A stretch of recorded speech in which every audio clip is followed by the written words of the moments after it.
Hello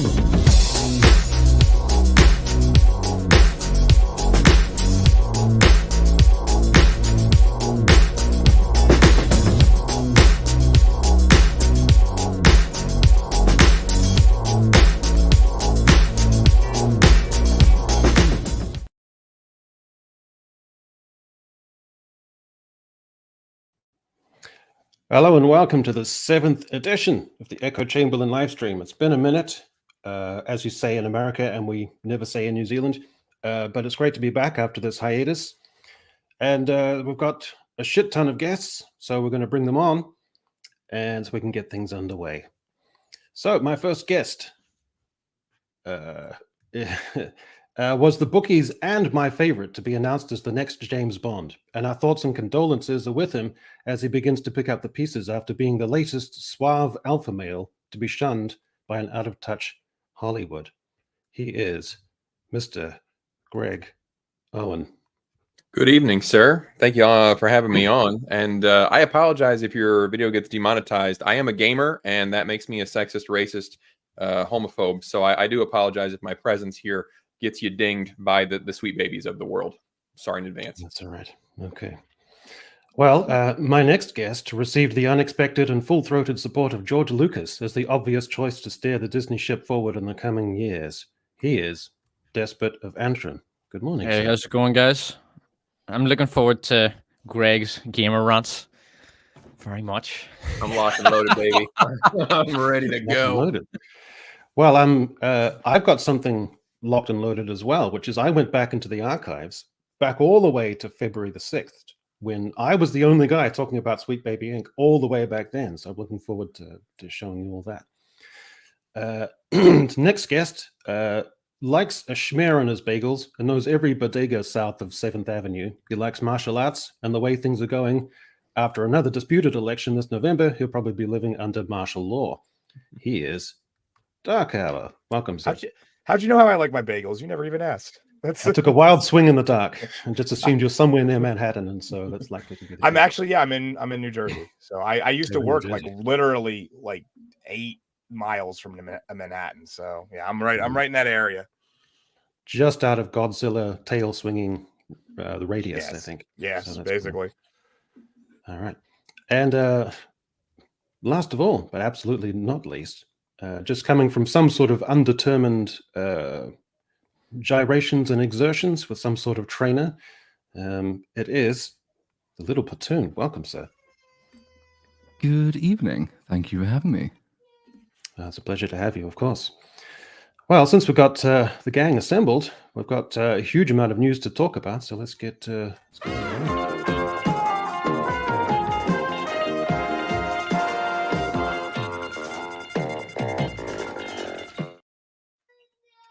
Now, leading the news, of course, something I guess has been roiling the discourse for almost a week now, with many people coming to blows, as of course this. So someone in Slate had the audacity, the compunction to question this, which I thought would be the one given that we could all agree on in society, the one thing that could unite a tired,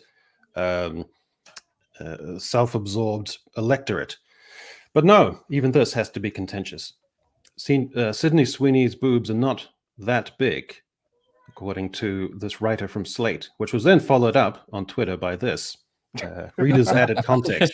Yes, they are. So X at long last adding some kind of, some actual value to the discourse. So that's good. Despite some rumors, I'm not actually a woman, so I can't confirm this. But is this like a woman's equivalent of a flex? It's like if a guy says, "Oh, that guy's dick isn't that big," and it's objectively very big. But what you're really doing is saying that you have an immense penis. Is this the female equivalent? Like a woman who says that Sydney Sweeney doesn't have big boobs is really trying to tell you that she, the author, has an incredible rag, and that's what she's really getting across with this article. Maybe. Well, I think there's also an issue of proportionality. So the average American woman, Darkhour, is going to be slightly larger, perhaps, than you might find elsewhere in the world. 36 double D, just in case you're wondering. So in terms of proportionality, is that yours or hers? Yeah. No, I'm saying that's the average in the United States. At least Well, it was that's what like about it. That's what the article stated, but that was a reference to a lingerie magazine's internal data. So I mean, even the data that this journalist used was just hearsay from a bra company. So it's I don't know why online journalism is failing, and all of these websites like BuzzFeed and Vice, and they're all just kind of going the way of the dinosaur. It's confusing to me why people don't want to read this kind of hard hitting. Just muckraking that's happening. I mean, this is Pulitzer type stuff right here. It's incredible. You know, Greg's right. There's a reason people are there's a reason why journalists are so distrusted, because they continually come out with stories that say, don't believe your lying eyes, believe us, right? So they'll say something like Rishi Sunak has the best interests of the United Kingdom at heart, or in this case, Sydney Sweeney's boobs aren't that big. It could just be a nudge. It could just be the journalist saying something like, here is something that you can plainly see visibly with your own eyes, and we're telling you that it's not true. They're trying to train the populace. They're using Sydney Sweeney's boobs to train the populace to believe them. That's what this is. This is a psyop. It's a political conspiracy. And that's right. It equals 5, Winston, and you have to make me believe that you believe it. I think Echo was really hitting the nail on the head, though. There's two types of breast magnitude. There's apparent breast magnitude and absolute breast magnitude. So, you know, Sydney Sweeney is a fairly smaller framed woman, so her apparent breast magnitude is much larger. But if you put her next to somebody who is of a larger frame, who I would guess is probably the writer of the article, probably not as big. So it's two different. The proportionality, like you said, is definitely key to this discussion. So you're saying that the discourse is lacking the sophistication to take a holistic view of breasts? I think that we need more data. I think we need more visual data. I think that we need more women to step forward and let us see, to just for our visual sake. You're all still missing the point. One day, I'm telling you, lads, one day you're going to be inside a chair in room 101 being tortured. Somebody's going to show you a picture of these breasts and say, rate these things out of 10. You're going to say, lad, those are a 10 out of 10. Easy, right? And by the end of that torture session, you will be genuinely believing that they're a 5 out of 10. And you won't even know anymore. That's what this is all about. Well, what it is it's a logical fallacy. It's false dichotomy. We're debating whether they are or are not large, and we're completely ignoring other parts of the anatomy that are. Hold on a minute. Hold on. Stop, Greg. Stop. Now, hold on a minute. Can we need to define boobs? Like, we haven't even defined boobs. I mean, we've been using the word woman very carelessly here. Again, we haven't defined that.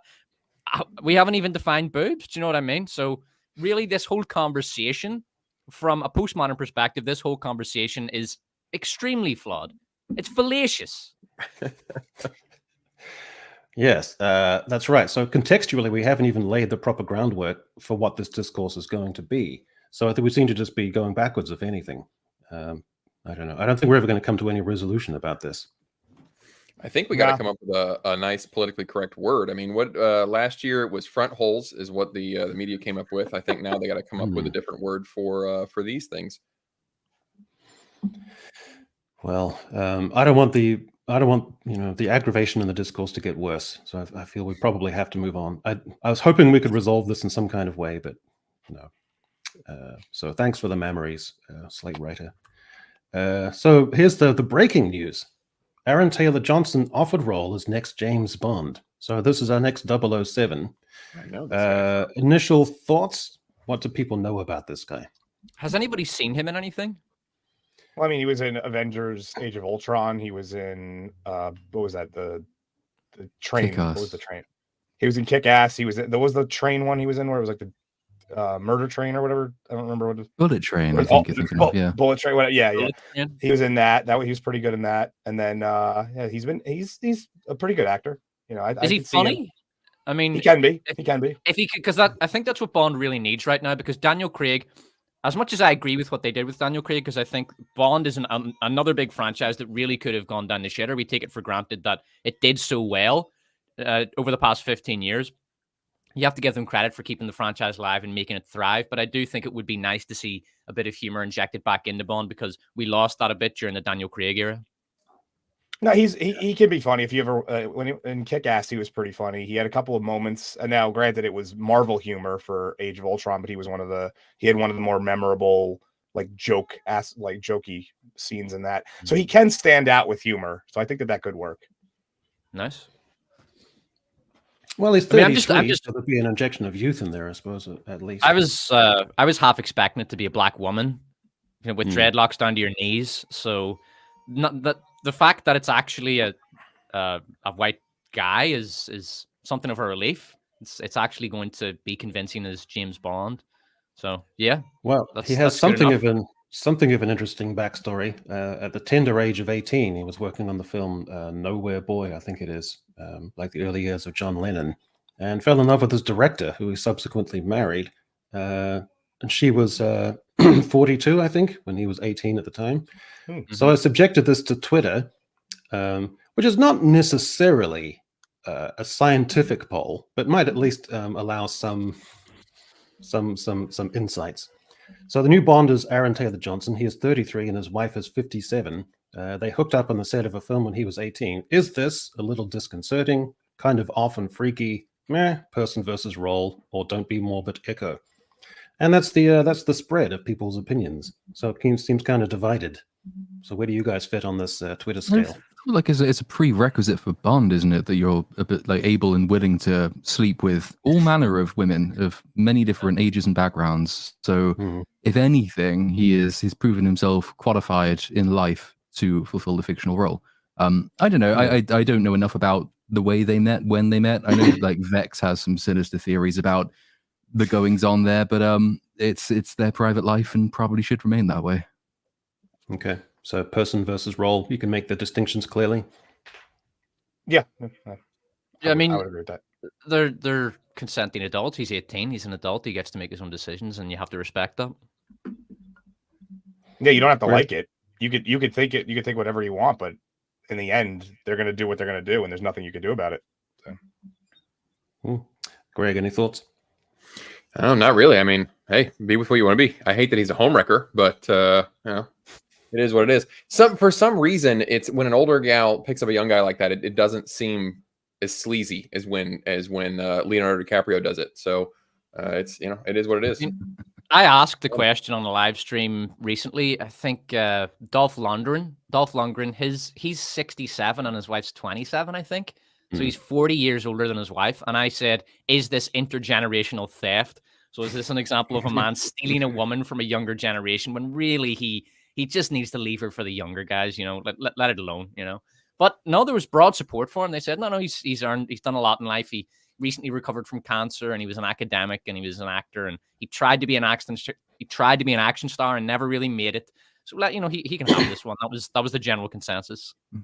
It's more common this way around, isn't it? That you're more likely to see a younger woman with an older guy. So I think that's one of the things that makes Aaron Taylor Johnson stand out, I suppose, and that it's one of the rare instances of it happening the other way around. There's all sorts of dynamics that underpin that. But if you get to the point of Al Pacino's age and you're having, is it another kid he's having at this point? Or Rupert Murdoch, who's engaged again at the grand young age of 94. That's when it gets a bit massively sleazy. But, they're only going to lose the money in the divorce, so it's not really for me to complain. Yeah. I mean, even in those cases where you've got an Al Pacino and I think he's 87 or something and his wife's 32 or something like that. I mean, when he dies, she gets everything. So she's going to be very well compensated. So there's that at least. All right. Okay, well, who's actually seen this film, The American Society of Magical Negroes? I did. Yay, well, Darkhour, you can tell us all about it. I've been enjoying the slight half-second pause that every single white streamer has said before saying the word Negroes on their. I used a very clever way around that in my review, which I just dropped a couple hours ago. I used talk to text or text to talk, and I did extremely over the top. One of them was people with melanin abundant people is what I said. That was what it was. And I just kept changing it as I went along. But this is one of the worst movies I've ever seen. I summed it up as this is Barbie for Black people. They have the almost beat for beat same exact concept of putting this big speech at the end explaining how the world is, and there's, I mean, I don't know what, if you want to know specifics about it, there's really not that much to it. It's just everything you've heard is all there is. It's just a guy that joins this Hogwarts for Black people, and it's his job to make white people's lives easier because it'll stop police shootings. That's basically what the whole concept is. Is this a spoilers discussion? I mean, slow down, Darkhour. You don't want our audience. Do you want to spoil it? That's in the trailer. That's in the trailer. It's like you can watch the trailer. It's the whole movie. Aside from the like, if you were to take the politics out of this to the extent that you can without just removing the movie, is there a good movie? Is there anything there? No, there's really not much here. If you wanted to, you're saying if I could remove the obvious like shoehorned. Pretend to be an alien, like you're an alien watching this movie, an alien that speaks English but doesn't know anything about politics for some reason, and you're watching this movie, and do you enjoy it on any level? No, there was I can't even remember what it was. There was one joke that landed, and I can't even recall what it was at this point. And it is essentially the whole thing, start to finish. Justice Smith has no charisma. He's doing his whole I talk like this thing, like where you can barely understand him. David Alan Grier has forgotten how to be funny. I couldn't even tell you the names of the other actors. They're just nobodies. And this is a sketch from like an SNL, or I think Key and Peele did a sketch similar to this, just drawn out into an hour and 45 minutes. There's about 10 minutes worth of material here. Yeah. His performance seems so. Go ahead. If I were to do a review of this, say, and swap the words black people for white people and vice versa, how soon would I be arrested for the jokes that the film makes? Oh, you immediately. They literally have one where they say, "What is the most dangerous animal on the planet?" White people when they feel uncomfortable. Yeah, that'll be a second channel video then. Fair enough. Yeah. Yeah. The lead actor seems so morose and subdued. He seems to exude and radiate exactly zero charisma and on-screen presence. Well, he's got he was in Dungeons and Dragons, and it kind of seems like it's like his character. Like he is the Black Jay Baruchel, the guy that voices Hiccup for the How to Train Your Dragon, or he was in She's Out of My League, I think, or the Sorcerer's Apprentice, I think, with Nicolas Cage. It's a typecast thing. Like I've seen a couple of movies with him in it. That is his character. But in this movie, I watched Double Toasted review of this, so it's okay. I watched a black reviewer of this, so I'm not a racist. And they were like, he's playing that same character, but in the movie, they're just like, he's awkward because white people, and never really bother to explain what that is. Just that's why he's awkward, because no white people are ever introverted or awkward. So that is why he is. It's not because he's makes yarn sculptures or just has no self-confidence. It's just because racism, and we move on. I do think there's a positive aspect to this, and I'd like to get your opinions on this. So I think that fan bait marketing, basically trying to create outrage on social media as a tactic to generate attention for a movie and then get some extra box office from that, that's basically dead. So the Woman King infamously tried that. They basically had a trailer that was very, very race baity. Velma did it. Velma was very, very open with it. They made their teaser trailer was like a parody of what they understood toxic fandom to be. And it was Velma saying, nobody should ever change anything, and the internet is always right. And that was a disaster. And when you have Barbie had a very, very positive marketing campaign, they could have gone down the fan bait, easily could have gone down the whole fan bait. They had the material in the movie to do that, to sort of bait men and try to start a gender war online. But they didn't. They went with the very positive thing, and the movie ended up making $1.4 billion. And so what I think, and then you had Magical Negroes, which was clearly, they tried to use shock tactics and race bait to generate free publicity online and get people into the theater, and it didn't work. This thing absolutely cratered. It made like $1 million on its opening weekend, and it's going to, if it has a second weekend, it's going to do absolutely pathetically if the theaters can't get rid of it, which I'm sure they want to. So it seems to me that fan bait marketing as a tactic, as a marketing commercial tactic, is largely finished, and people are they're largely immune to these kind of shock tactic trailers and things like that. Do you agree, or do you think that it's still going to hang around and linger on for a bit? No, I think it's pretty much dead. I mean, and even the movie itself, like I said, I was watching a lengthy review of it on Double Toasted today, and they were like, the race bait part of it is like the first 30, 45 minutes. And then in the middle, somewhere in the middle of the movie, they just shift gears and they're like, okay, we're done with that. We don't bring that up really anymore at all. We don't bring up his magic powers or anything anymore. Like, we just go full rom-com.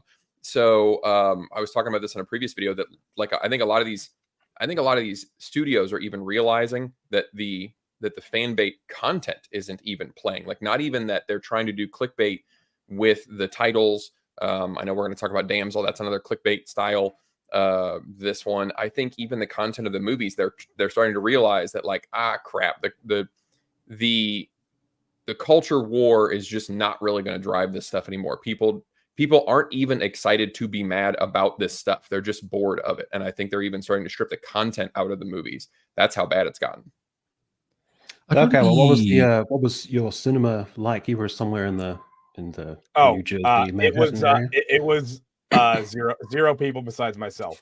I actually had a conversation as I was leaving with the guy who comes in to clean up, and I was like, I held up my bag and stuff. I was like, this is all that you're off for today. You can leave. And he was like, are you sure? I was like, yes, all my garbage is in this little pile and I will throw it out for you. You're good to go. And he was like, yeah, I don't even know what this movie is. I'm like, I just watched it and I don't know what it is, to be honest with you. Well, that's probably why I'd be very cautious about diagnosing, say, the death of fan baiting marketing strategies, for example, because this thing has no pre-established fan base. They can't bait fans who don't exist. No, they were using, I don't mean fan bait. I'm basically mean shock tactic marketing. Yeah. In this case, it was race bait, shock tactics, but it's similar to fan bait in that the strategy is to gain commercial viability by creating social media outrage. I'm suggesting that tactic it was completely based on just the title of the movie, because there wasn't really. Well, in the trailer, the trailer was designed to do the rounds on YouTube, for example. So they had which it might still do, right? I mean, it might get quite a lot of coverage on YouTube just because it's designed for that reason. But it's much the same thing with something like Velma, for example, which actually sounds like, if anything, it was more successful than this film's going to be. In that it got a huge amount of coverage on YouTube. It did not get very much by way of actual genuine viewership, and it hasn't cultivated a fan base. And that actually did have an established fan base that you could say that they were trying to bait with that sort of thing. The fact that I think it will still get coverage on YouTube just because they are trying something which is very deeply cynical. I just don't think that particular attempt at cynicism has ever particularly worked. I don't think it worked for Velma. It's evidently not worked for this film. But if you do look at other franchises where they are a little bit more subtle about it and they actually put this kind of narrative within the film itself, and if the film is part of a pre-established and popular franchise, for example, then you find that these things are still fairly successful. I'm thinking something like Black Panther or Barbie, which does the same thing. I mean, Barbie includes a lot of fairly subversive and on-the-nose feminist messaging. It's an incredibly successful film, though, because it didn't put that in the trailers. It advertised itself as being an installment for everybody. And then within the film itself, it makes those quite partisan points, which get a positive word of mouth once you've got people through the door. And Black Panther was quite similar in the sense that it was, billed as being part of the broader MCU, but it's also Black people's first dedicated entry in the MCU. But you've still got an established fan base that you can lure in for other reasons. The cynicism comes within the narrative itself. That's always been quite successful, or at least until quite recently, it's been very successful. So I don't know that this particular approach would ever have worked, though I think you're probably right in that that's what they were thinking.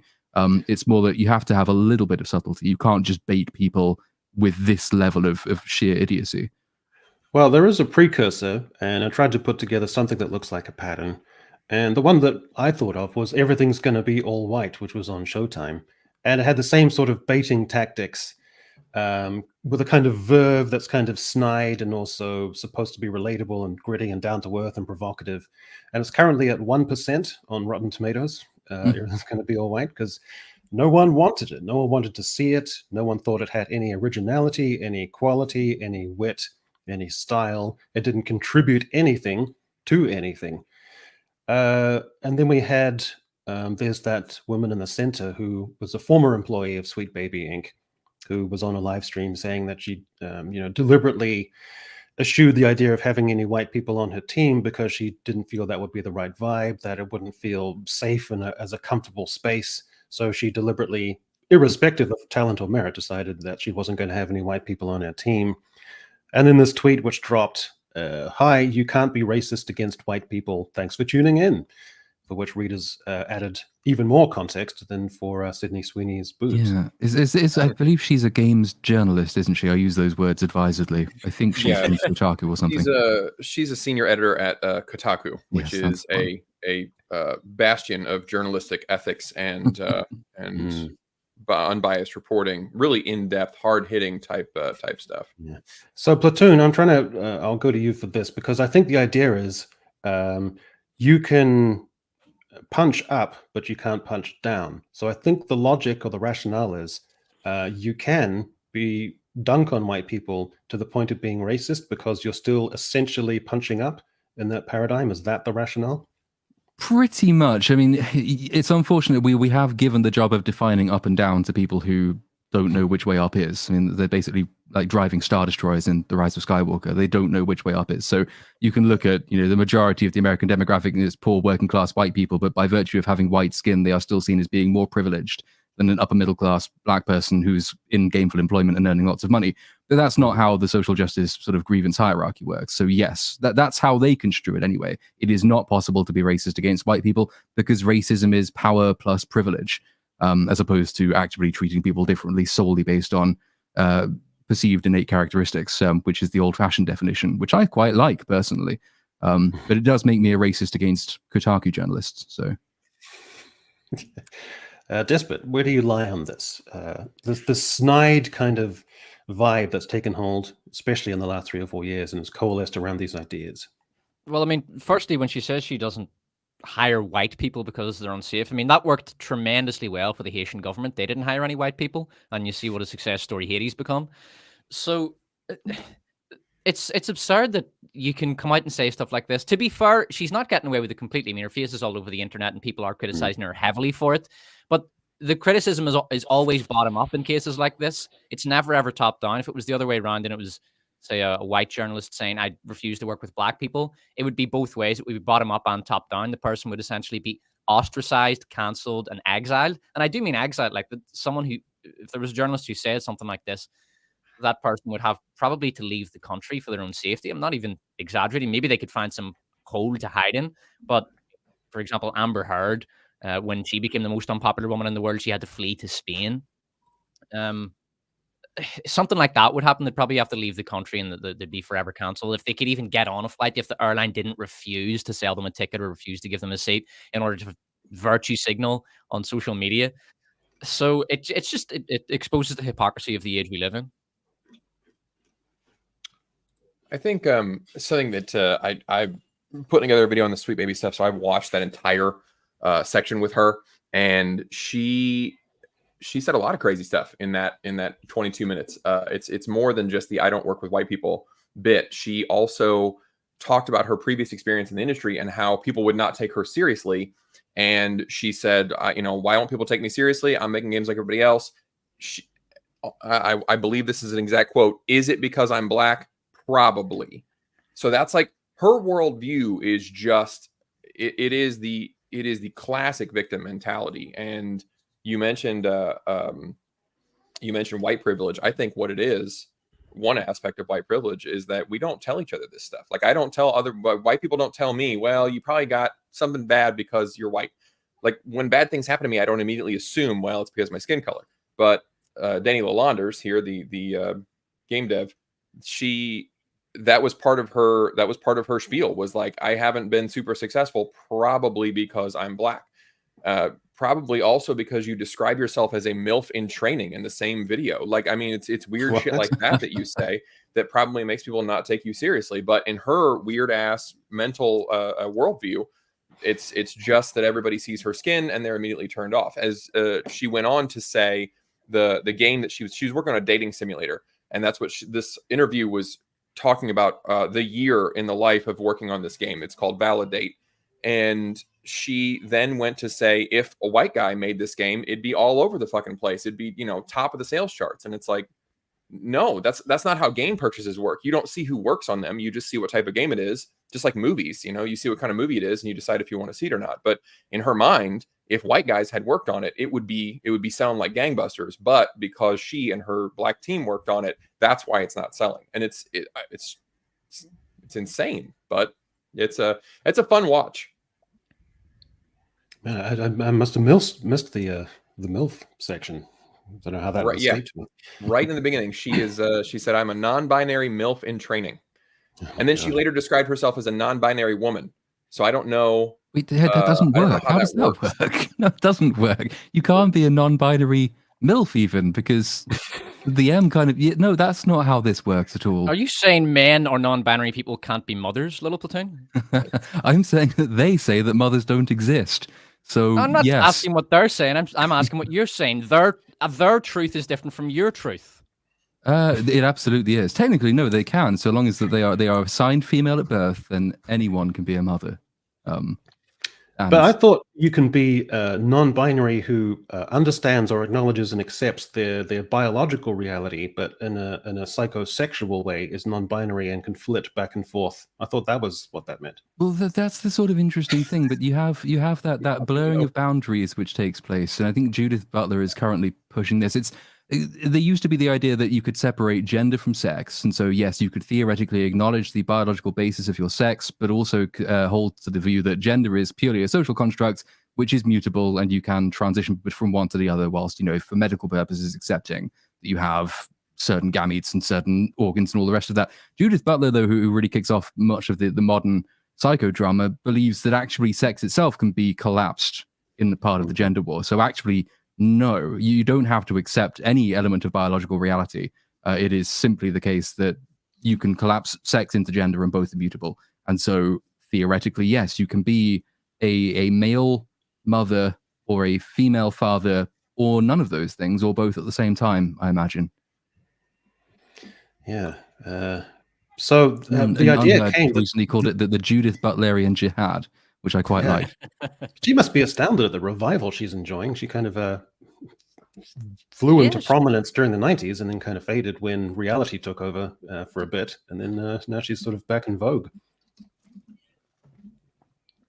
But, yeah, so they came up with the term cisgender, which I refuse to assimilate into my identity because I think it's a phony, contrived term. And sometimes the generality is just the generality. But how come they haven't suggested that we should also refer to ourselves as binary, that I'm a cisgender binary person?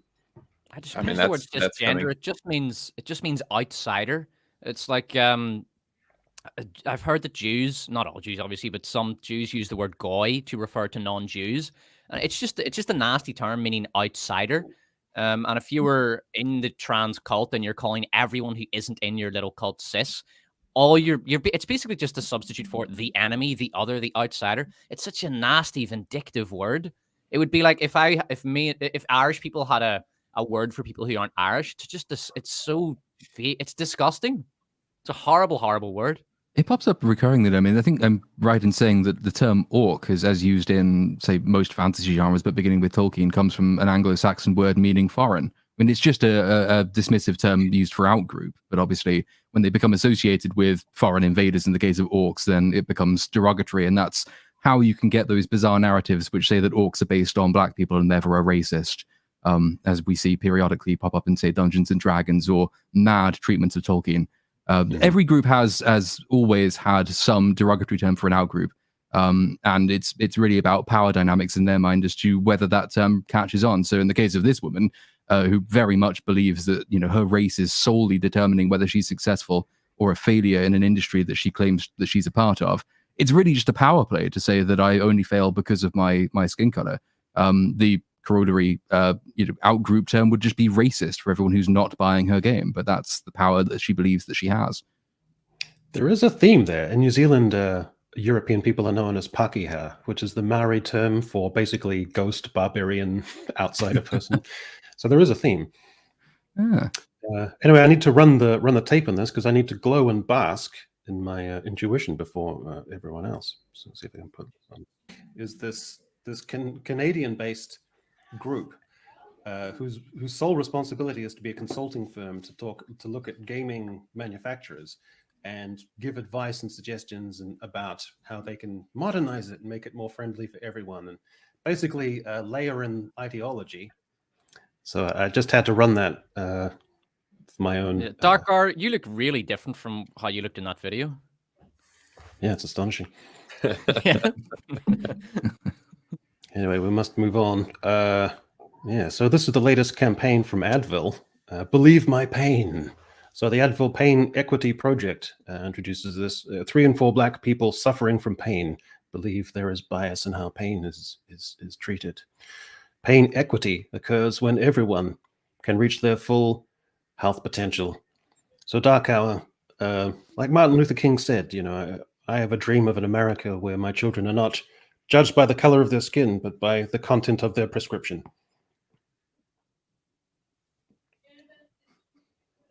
So that's where we're at. Anyone's thoughts on this campaign? Hold on, explain this. I'm not sure I get this.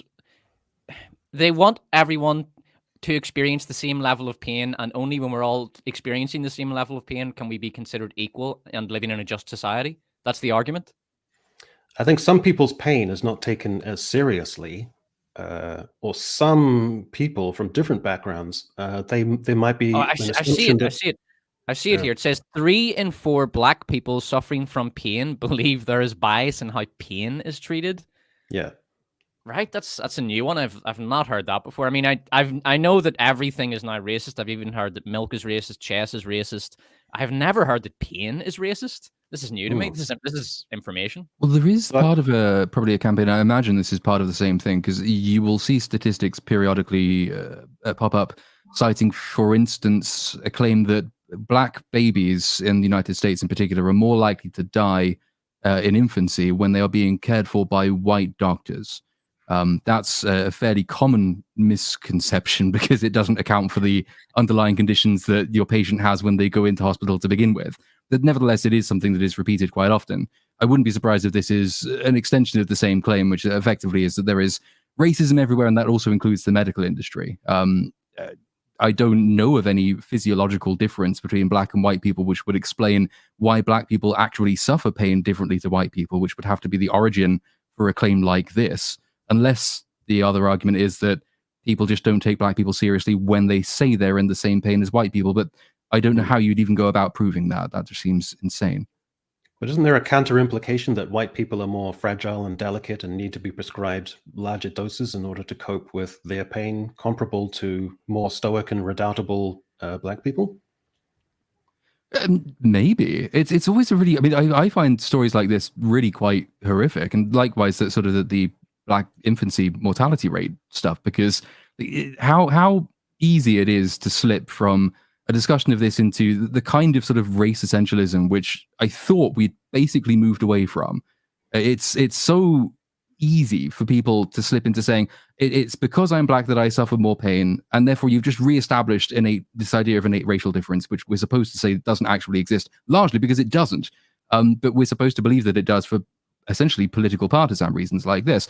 If you want, the actual reason why, Black people suffer different health problems than white people do, then you look at different lifestyle choices. Like Blacks smoke more often than whites do. There's a greater prevalence of obesity in Black communities than white communities. A lot of that has to do with a different apportionment of poverty, because obviously poverty tends to correlate quite highly with rates of obesity. There are all these various different universalist explanations which don't rely on effectively race-baiting excuses to sell painkillers, which looks like what Advil is currently doing here.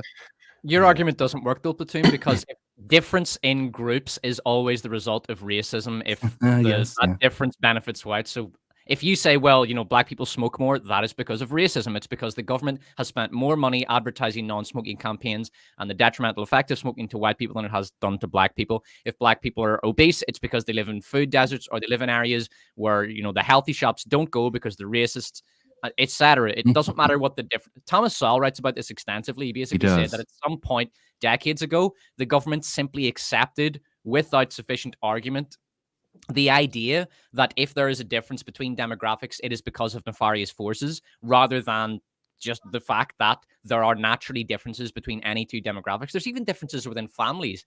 Like talking about Saul, he writes about how the firstborn kid in a family does significantly better than, say, the third or fourth or fifth born kid. And if you look at it, it's crazy. Like 50% of Harvard scholarships are firstborn kids. It's really crazy. So even within the same family, you cannot establish equal outcomes. But between very different racial groups who might live in very different areas of the country, you might be New England whites and Mississippi Blacks, very, very different cultures and regions and geographies, if there's a difference between those two groups, it can only be because of racism. Well, so if there's also this. Yeah, go ahead. I'm trying to wrap my mind around this idea that basically they're just trying to piggyback off of the race debate to sell more paracetamol. just to sell more over-the-counter drugs.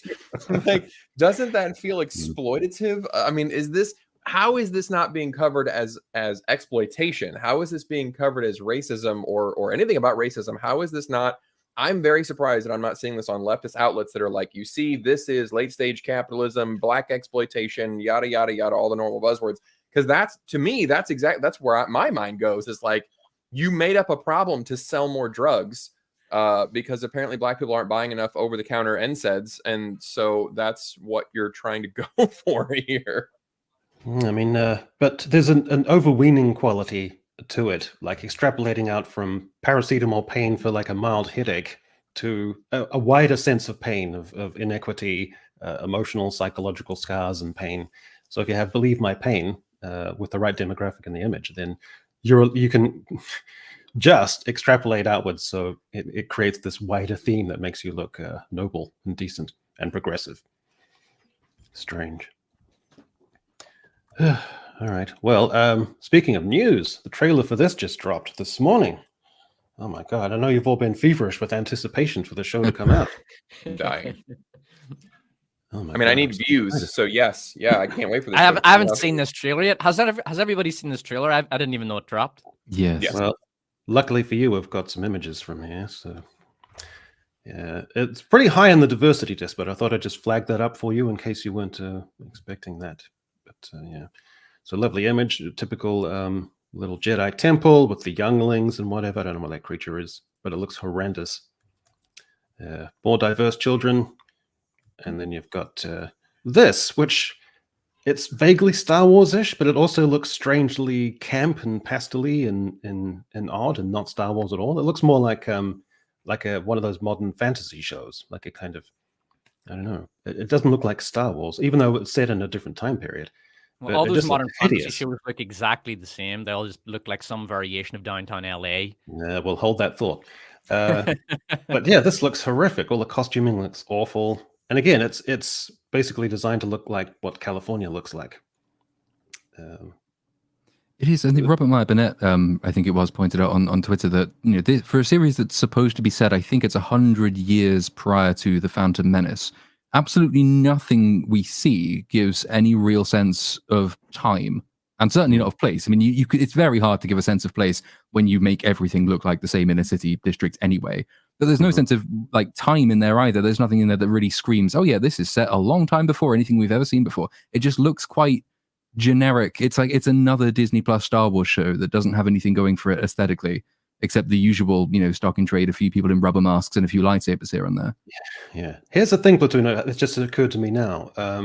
It looks wrong because it's supposed to be a kind of far-flung area or planet, which is essentially poor and kind of run down and kind of earthy, but at the same time, everyone looks flamboyant and expressive somehow at the same time. I think everyone looks poor. Are they supposed to be impoverished? Because it sort of looks like how someone who doesn't know anything about the medieval ages thinks that poor people in the medieval ages would have dressed.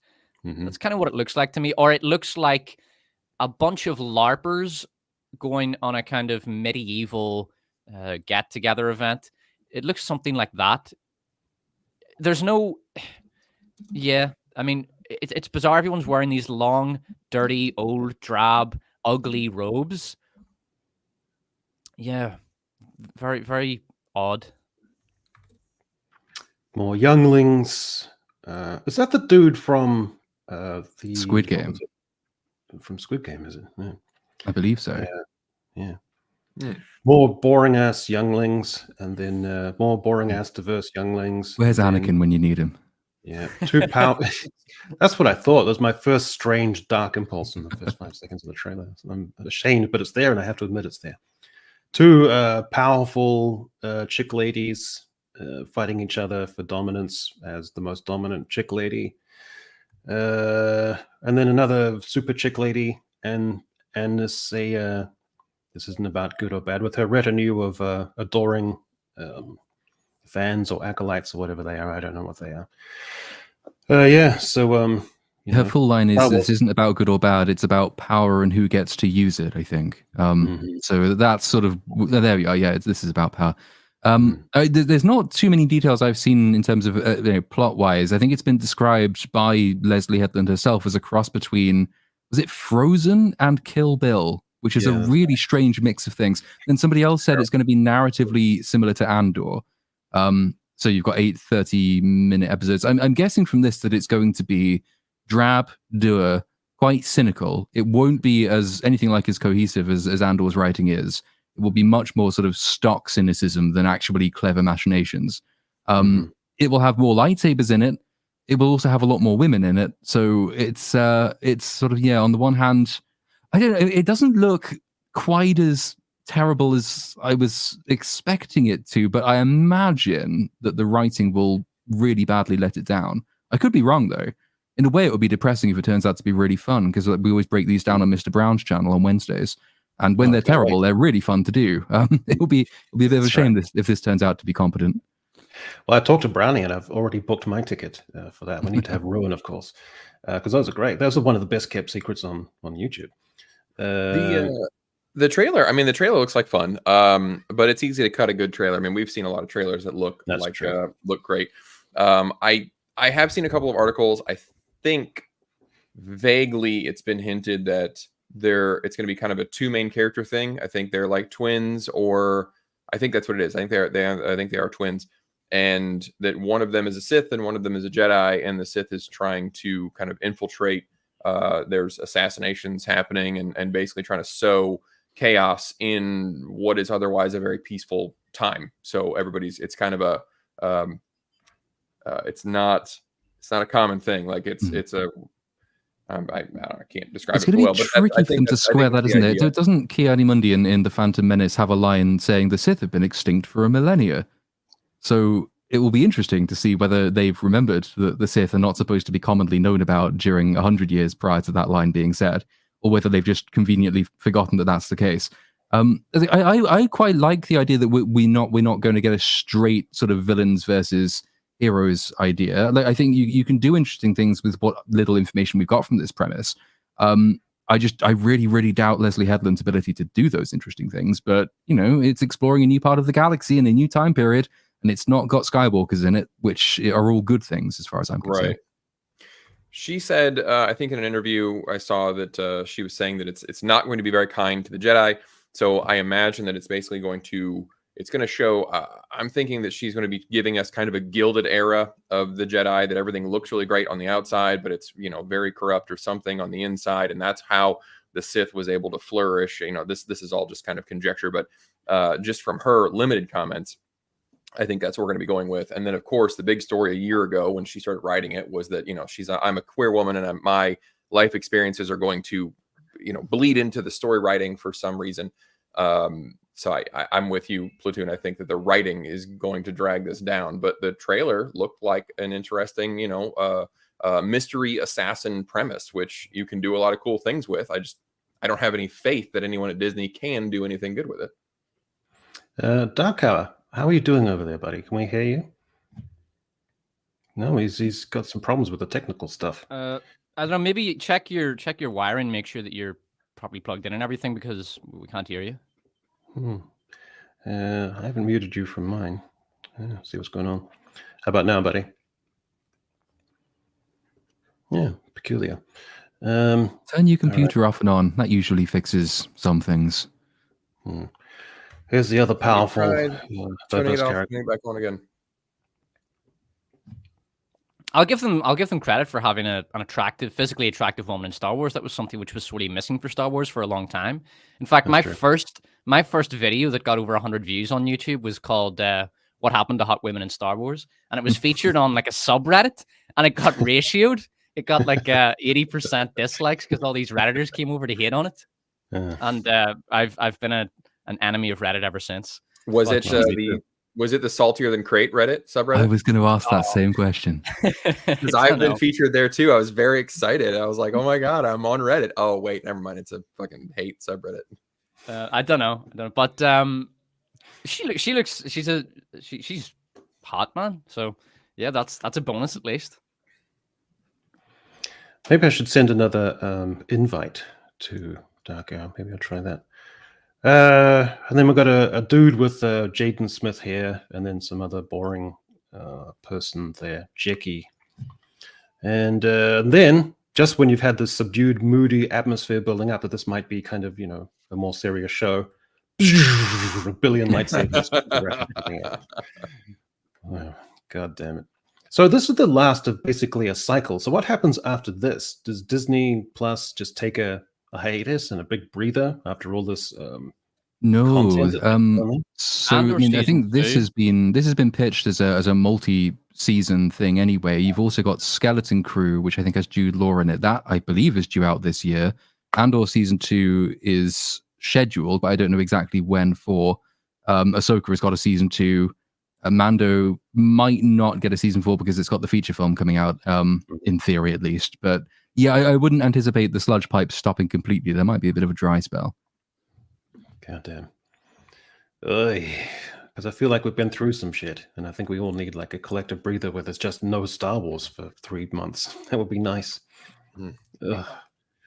All right, so I raised this idea in one of my recent videos that there has been a bit of a sea change, and I use Strange World as an example. I don't think Strange World now would be greenlit, or at least not in the same way that it was scarcely a year ago. Considering all the identity politics funneled into it, I don't think now, if you had a Disney corporate board who have looked at all the cultural changes, the South Park, the wailing on from even a usually supportive mainstream media, the breadth and scope for infusing stuff with progressive ideas, and the and alsoism of adding this progressive thing and also this thing and also this thing and layering it into characters. So my thought was, I don't think Strange World or a film like Strange World would be greenlit today. And that occurred to me as an enormous sea change within the space of 1 year. I agree with you, but I think they're going to learn the wrong lessons from it. And I think what we're going to see a couple of phases for the remaining of this year and next year. We're still going to have a lot of shit that's going to have to get pushed out of the pipe, because they can't just Batgirl everything. They can't just cancel everything that they think isn't going to like. They've spent a lot of money, and they at least have to let it hit theaters. So we're still going to have a lot of garbage. Try this one more time. Can you hear me now? Yes. Right. Yes, I can hear you. I don't know what that was about. It was still the sound bar was still showing audio on my end. I don't know what was going on. Strange. So what did I miss in the last 25 minutes? Well, you missed all the highlights of the Acolyte trailer, which has left us all tingling with anticipation. That's okay. I'm sure I'll talk about that on something else in the near future. I'm good with skipping that. Fair enough. Anyway, Greg, you were pontificating. By the way, guys, just so you know, when I came back, I had to go do something. When I came back, my first thought when I saw that was, why is that man holding a giant used condom? Fair enough. What's this from? This is from Strange World. Oh, okay. I didn't actually watch that, so yeah, that's okay. Well, I was speculating that there's been enough of a cultural sea change amongst the bean counters in Hollywood, as well as the broader culture, that they'd be a bit more, at least they'd be more reticent about greenlighting a film like this, scarcely a year on, which struck me as a sea change. Yeah, but I think what they're going to do is they're going to take we'll get the rest of the garbage, and then I think right now they're greenlighting a bunch of safe stuff, and I don't think that's going to work though, because it's going to be very bland, very safe. It's going to be, just trying to appeal to everybody. Don't want to upset anyone at all. So we won't really have any kind of strong theme of any kind, because I think right now, after 2023, Hollywood is so gun shy and so scared to be losing more money and to be pissing more people off. We just got people back in theaters, and then all of a sudden we're getting all this crap. So I think that we're going to see another 2 years of just absolute milquetoast films we're going to go back to basics. We're going to look back at early 2000s, maybe mid 90s, and we're going to just redo some stuff that worked. And you're already kind of seeing that this year. I mean, we get Twisters coming out. They're just like, fuck it, let's just pull out one of the old playbooks. You know, they've been doing that for a while, feelings, though. and that's what we're going to do. It's not new that they're remaking things, but there's also, I know that there's this power struggle at the top. Obviously, Disney is always going to be the main one that's talked about, but there was earlier in the year there was what was it, Elon Musk and Nelson Peltz and all them were like trying to do hostile takeovers of this stuff. And then there was what was it, during the strikes, there was that activist group Value Act Capital or something came in, and basically to offset the possibility of a hostile takeover. So it's this weird power struggle that's going on that I think is going to stay more toward that. If there's people that are willing to put money for it and be like, no, keep doing what you're doing, Disney's not going to learn. It's the same. It's making the same mistake. It's like when you get caught in a lie and then everybody's like calling you out on it, but you've committed so far into that lie that you have to keep going. You're like, no, that's how it happened for sure. It's the same thing with this. They're making movies at this loss constantly because they're lying to themselves. They're oh no, if we keep doing this, it will work. And I don't think it's going to get any better if there's actual activist hedge funds that are trying to still to stop hostile takeovers from external groups that might want to get rid of that. So Platoon, I want to raise the idea of, are we past peak and alsoism? So for a show like Echo, you had a strong female character who is also Indigenous American, who is also an amputee, who is also deaf. So we're way past and alsoism, and that's peaked and is never coming back to that level again, do you think? I don't know. I suspect that we are nowhere near the end of it. We might be moving to a new phase of it. We might see fewer in terms of, like the frequency of these productions might be less. I don't, though, see that the underlying causes of it have really changed much at all. There's a slow reevaluation in the world of sort of investment capital about traditionally marked ESG funds and things like that. And so you will probably see some more reticence on their part in investing in big media companies solely on the basis of a few tick boxes. That might lead to a slow but definite change in the way that these things are presented. But there's a huge amount of legal incentive to actually include as many diverse narratives as possible and to hire as many diverse people as possible. That's not changing. You're not seeing any changes to like Title IX of the Civil Rights Act, which really compels much of the sort of diversity hiring and firing policies, which put these creatives in power to begin with. No one's really addressing that. And in our sphere of YouTube, there's only so much you can do to talk about those things anyway, because ultimately, certainly on my channel and other people here, it's an entertainment focused channel. There's not a huge amount of avenue to start putting up a huge amount of public pressure on, reevaluating certain extensions of the Civil Rights Act and all the various legal arcana that go into, these are really symptoms that we see on the screen in front of us right now.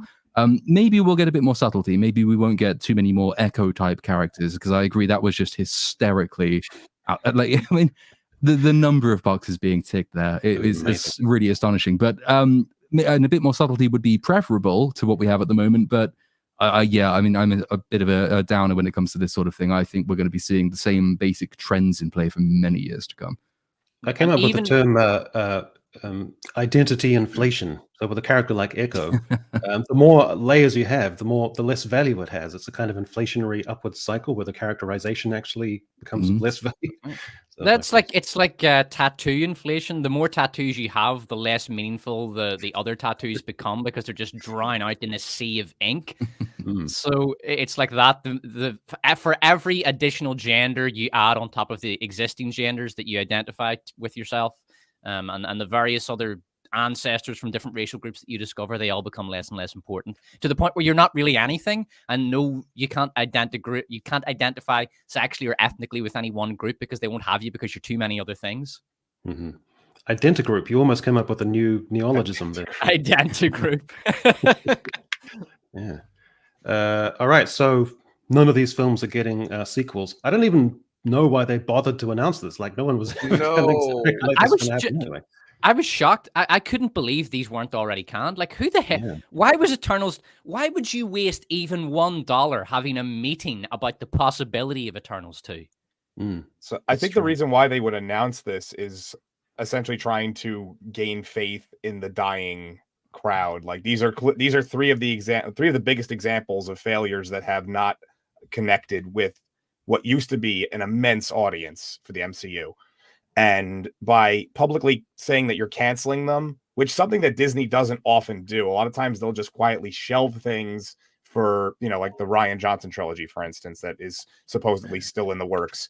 8 years later at this point, but they'll usually just do it that way. I think this is kind of a reverse psychology attempt for them to be like, oh, look, we're actually listening and you didn't like these, so we're going to get rid of we're going to downplay these characters, even though people do actually like Ant-Man, just he wasn't the main character in his own movie. But I think that that's the route they're trying to go now with the MCU, some sort of weird reverse psychology damage control. Like we're with you. Yes, yeah, it's like we're with you. We didn't like these either, so we're going to get rid of them. And it's just coincidental that they were all massive commercial bombs.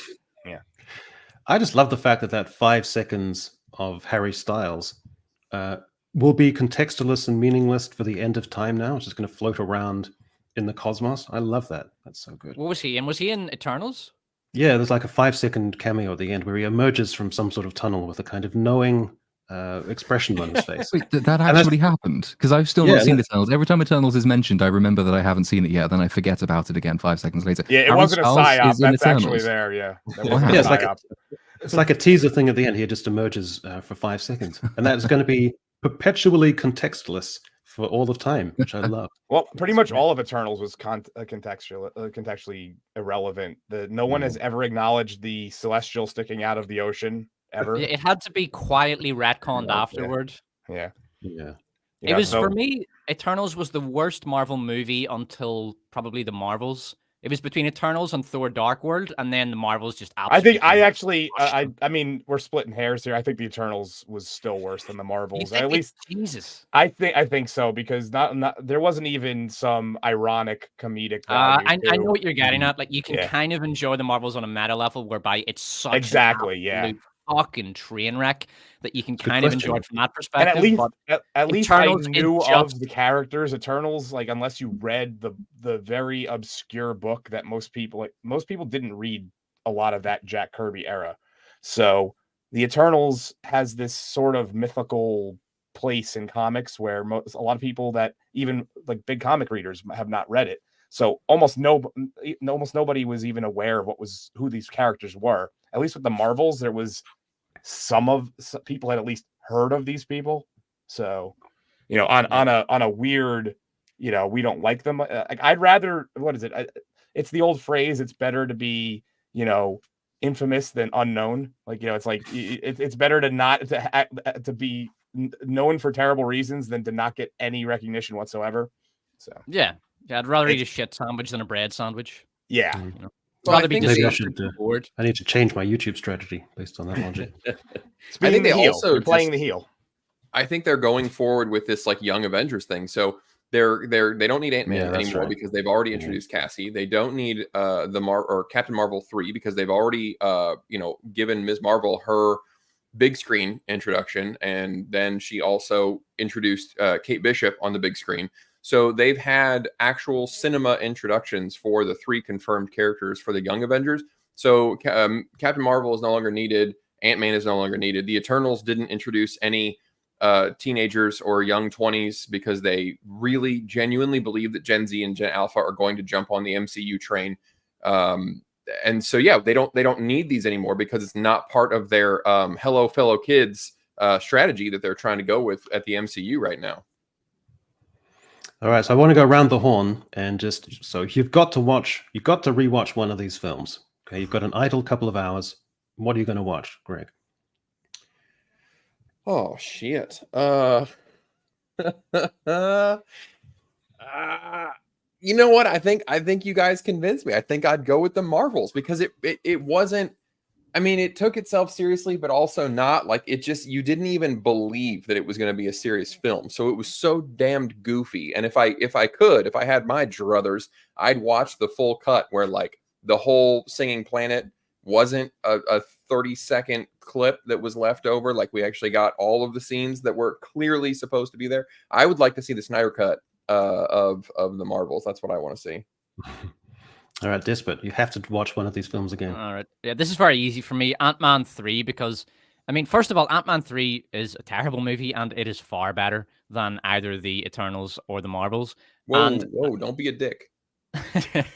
You can also just, if you ever get bored in Ant-Man 3, you can just kind of pick out some hideous piece of CGI in the background that looks absolutely terrible.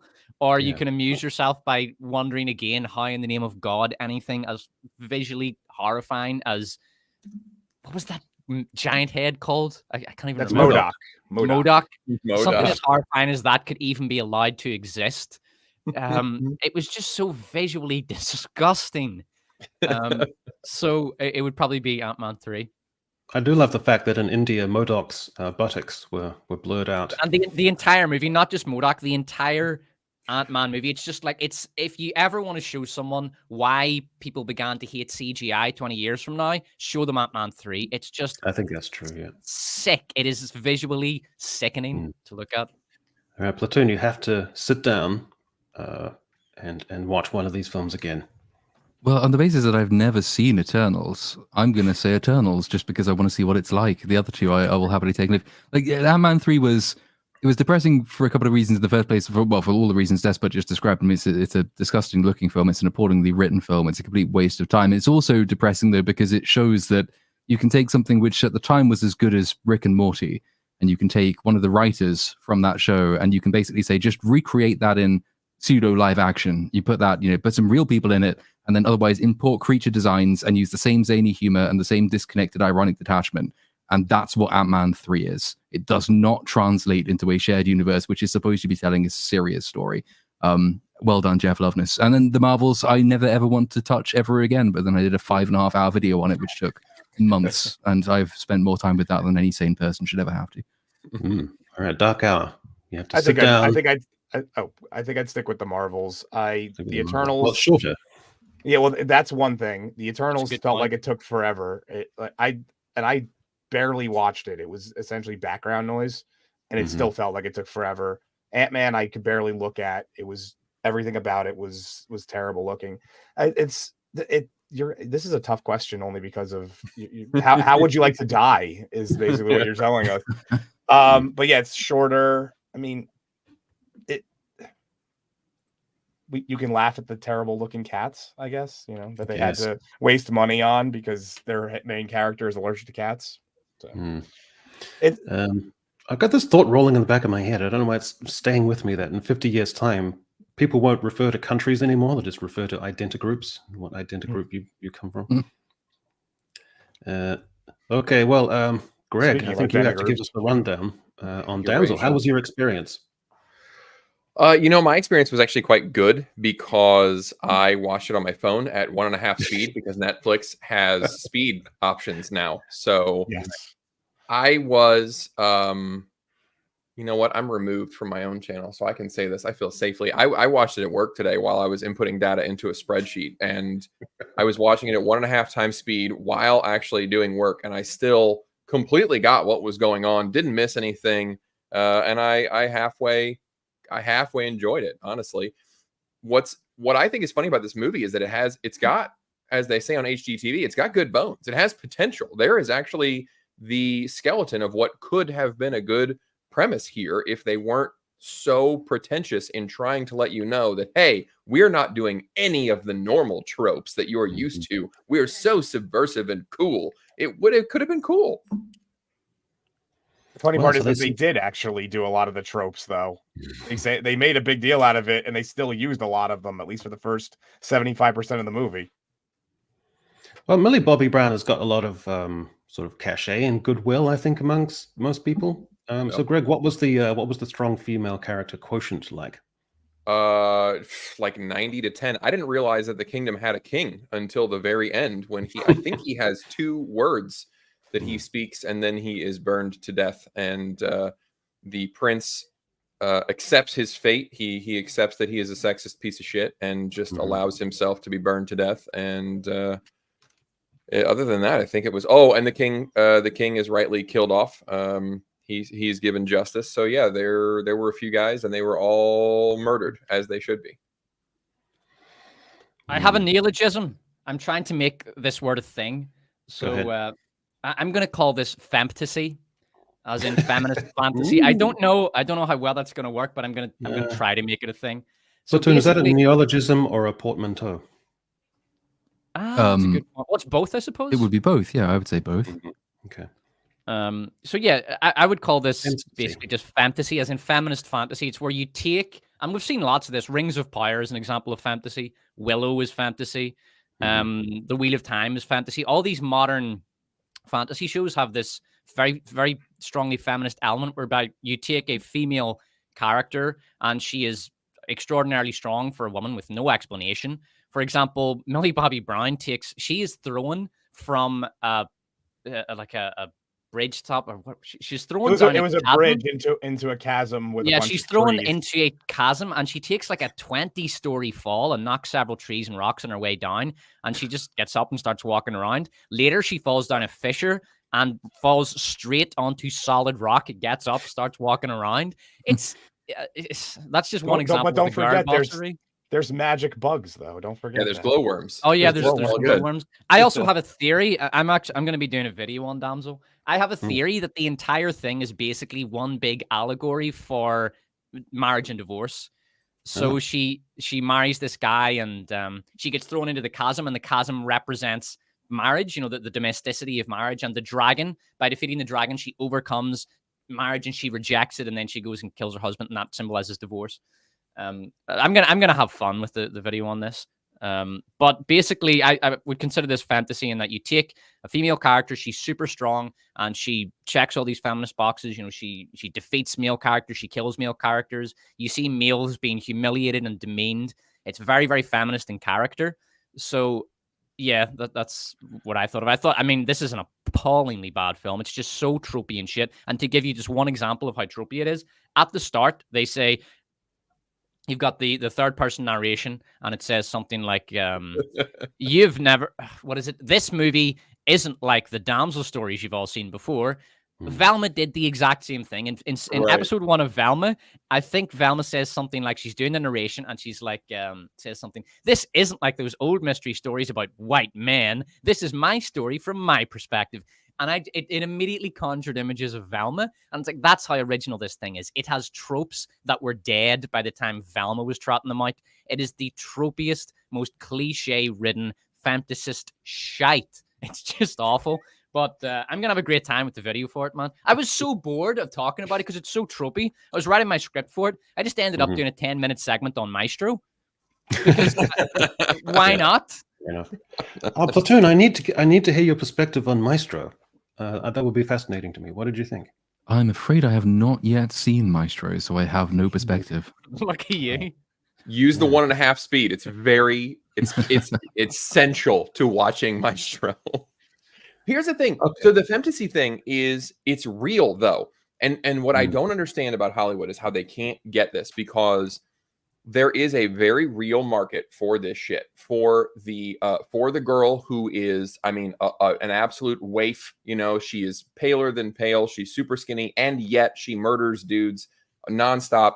But also, she's in a love triangle all the time. Sarah J. Maas has an entire fucking library full of books with this main character in every single one of them, and she is a bestseller. She sells millions of books. There is a market for it. But what they want to keep doing in the movies is they want to make her the sexless heroine. And when you read these books and you read I mean, it's just pure smut at this point. Like, romantasy is a genre of books right now that's real big. And Sarah J. Maas is part of that. I mean, it's just straight up porn. And there's a real market for these strong but small women. But the thing that they're not getting is they're dying to make the strong female character sexless. And in the books that sell like hotcakes, she is she has to beat guys off of her. There's so many that want her, and she her biggest difficulty is, you know, cleaning the blood off from killing so many people, and also choosing which suitor that she wants to be with. So there is a market for this shit, but they're just like that. It's just like the MCU. It was hand delivered to them. A lot of these scripts are already written.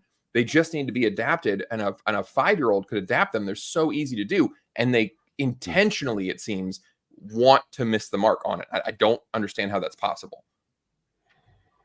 All right, well, what I've done is we all agree that modern fantasy shows basically look alike.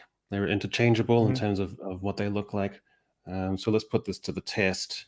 And okay, so here are your options. And I've just taken screenshots from random shows.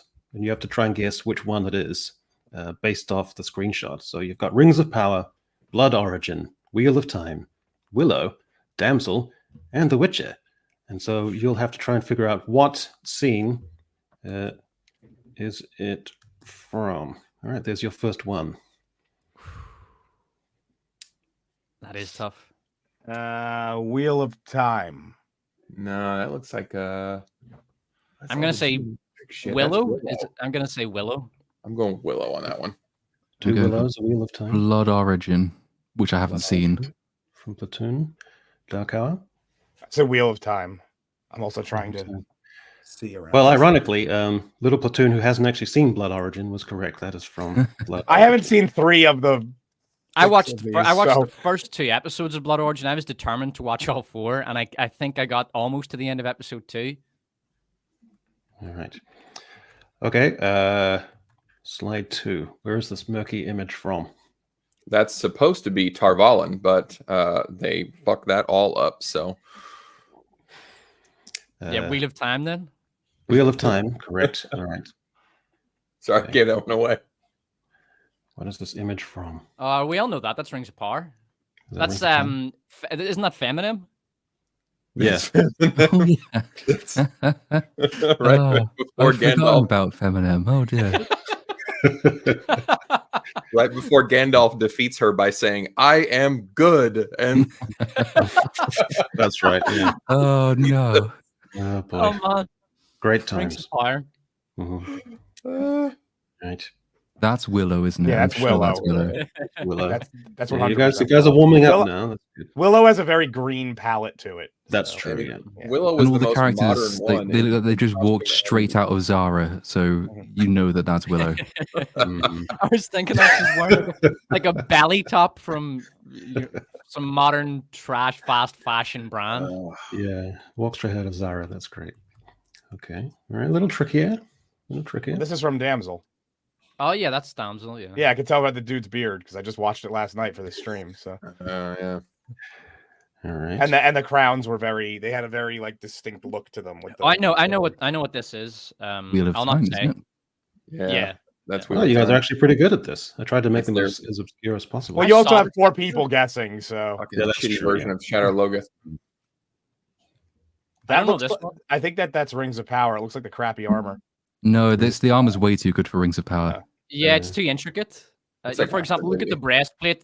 There's a design down the middle of the breastplate, whereas in Rings of Power, the breastplates are just Oh. solid bits of metal. No, Okay. that's Witcher. That's the blue beastie guy that ran off with the daughter, and then they gave up their kid. Well done. Late surge there from Greg. And this one. That Damsel again. Yeah. Looks like Could be That's not Damsel. Damsel. I think It- because the mountain looks like the Damsel Mountain because they If it was definitely If it was Rings of Power, I think they would have a kind of sunshine palette on there, like a Yeah, sunshine filter. They were Mhm. very fond of doing that. Like the sun would be coming through the camera lens. Mhm. So that's definitely not Rings of Power. It looks more like Damsel, I would say. Yeah, they made a huge emphasis on the mountains in Damsel. So Well, you're correct. That's a damsel. And then last. That's Mudheap Village in the Battle of Mudheap Village in Rings of Power. The big That's correct. finale at the end of the show was the defense of a Mudheap Village, which was overlooked by hills and was made of wood and hay. Mhm. And I could never quite understand why they decided to defend it since it had no tactical or strategic importance, and the enemy could destroy it by throwing a few torches in there. But no, they actually left, and they left a defensible tower to go and defend the village. To go and defend a village in a small valley, it's. But if they defended the tower, then good old Waldrig wouldn't have been able to put his key in the floor of the tower to unlock the dam to create Mordor. So it's for the best. I mean, how old is stand-in Legolas? He's like several thousand years old, and he doesn't yet know like basic military tactics that I learned by playing Total War games. Well, that's because there's no Total War games in the Rings of Power universe. Yeah. There you go. That's your problem. Computers haven't been invented yet. Yeah, that also that could have passed for Wheel of Time in their initial village, the village that is like 4 houses, because they were like, fuck it, we're using this for 15 minutes of the show. Why build anything worth actually looking like a village? Also, let's not bother to use creative camera angles to make it look like there's more stuff than there actually is. Let's just make it look as barren and deserted as possible. Yeah. Forget lighting, forget anything like that. Just that's terrible. Yeah, so there's this firestorm interrupting the Tinder loving Tindress with the what is that, a Puerto Rican elf with a Southlander who's Iranian and her son who's Indonesian or whatever. I lose track of everything. That's actually something I wanted to touch on because I thought this was going to go a different route based on the topics you gave me. But one thing that I think, I'm not the only one who's seen this, obviously other people have, but basically everything now is just Southern California, but put in a different context. So you have Rings of Power, Damsel, all of these. It's Southern California, medieval style. You get Star Wars, it's space Southern California. And everything feels very generic very uniform from that like concept. It's like the basic palette is a blend of everything has to be the same diversity level from Southern California. Everybody, we have to make sure that everybody's represented, even if it doesn't make sense because it's an isolated area. And earlier in the strat, you mentioned that some people already know I'm from New Jersey, and one that I always fall back on that had a very authentic feel and was the biggest show on the planet for a long time was Sopranos, because it felt like you were in New Jersey, because you weren't. Like all the people were there, they spoke like that, they had mannerisms like that. It was the demographics were correct, and it succeeded in that. And we've lost that in the last, I don't know, 20 years or so, where now everything has to be this homogenized exactly the way that if I'm a Hollywood writer and I look out my window, what I see is what I write. And that's exactly what it is. And that comes from lack of worldview and lack of experience outside of their bubble. Well, I mean, if you think of Rings of Power, the ratios and proportions of representation are exactly the same as in these shows. It's just that you have a more Caucasian type of people up in the north, where that would be congruous, and then you've got like a Mediterranean people down in Dawn, etc. So it all equals out exactly the same in terms of representation and opportunities for actors. It just looks more cohesive rather than just mushing everyone together, irrespective of context or climate or realm or culture or anything. So it's very strange. What you're saying is factually correct, comrade, but it is politically incorrect. The reality is that even if the different groups are balanced together correctly, it doesn't matter, because the political imperatives of today demand that everyone be thrown together inside the same small space. I mean, for example, the whole notion of diversity is absolutely absurd. Douglas Murray made this point. He said that at what point does the more diversity you have, the more diversity that is added on top of that is diminished. So if Britain already has, several million black people, well, how can you argue that you're making it more diverse by bringing another 10,000 of them in on boats? It's already very diverse. So, but that doesn't matter. What matters is the imperatives, and everywhere must be diverse all the time, which is why when you watch Wheel of Time, there's this little village in the mountains. Like, this is a mountain village, and mountain peoples, even in the United States, they are very, very isolated. And you go in, and they're generally very homogenous. You go into this little mountain village. I think it's a coal mining community or something. And you go into the local tavern, and I swear to God, there was a table at the local tavern with 5 different ethnicities in this little village, mountain village in Wheel of Time. And it's that's how utterly absurd it is. It's the ethnography of these worlds makes absolutely no sense, because the writers don't regard ethnography as something that is important. They think that it can be discarded, doesn't matter. This is fantasy, and therefore it is a canvas upon which we can impose the world as we would like it to be, rather than as it would be. And there's lots of other considerations. Like even in Damsel, you see lots of black people walking around, and this is during the medieval period where medical technology is very primitive. If you brought a boatload of Africans to medieval Europe, every one of them would die from exposure to European diseases. That's all that would happen. Do you know what I mean? And you might laugh at this, but in fantasy, world building is really important. The world building must make sense. Like I for example, I don't think Tolkien was a particularly great writer in terms of style, but he was a genius of world building. It's one of the reasons people really admire him. He's one of the first great world builders. And the world building is just wretched when you completely discard the importance of ethnography and disease and technology and even transportation, the ability of different people from different races to get around that world. I cannot take it seriously when you do that, because you're not respecting your own world in terms of world building. Well, and the other issue that modern writers don't seem to get is, and this plays into the info dumping that we see in almost everything now, because they don't understand how to world build. They don't understand how to do visual storytelling. They don't understand subtext in any way whatsoever. And so what they're missing, and so it's the potential that they're missing out on is just so sad, because what's great about fantasy is that you've got built-in conflict that doesn't have to be violent conflict. It doesn't have to be sexual conflict.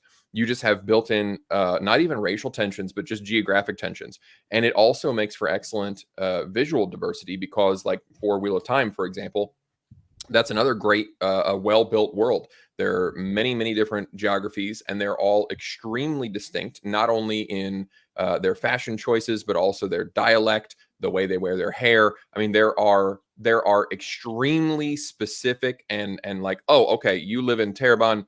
No, I can tell just because of the way that you're dressed, or the way, I can tell that you come from Ilion just because of the way that you speak or whatever.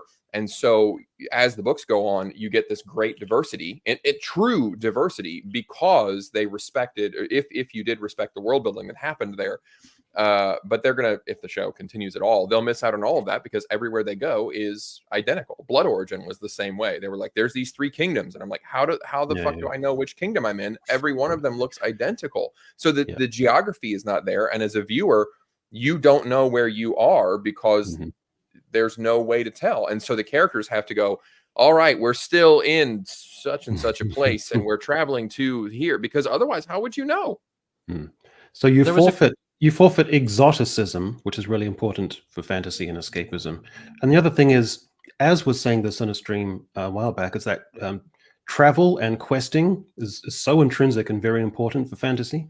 So with all these shows, you have this feeling of you're never going anywhere, that you're never anywhere different from any other place. So it negates that intrinsic quality as well.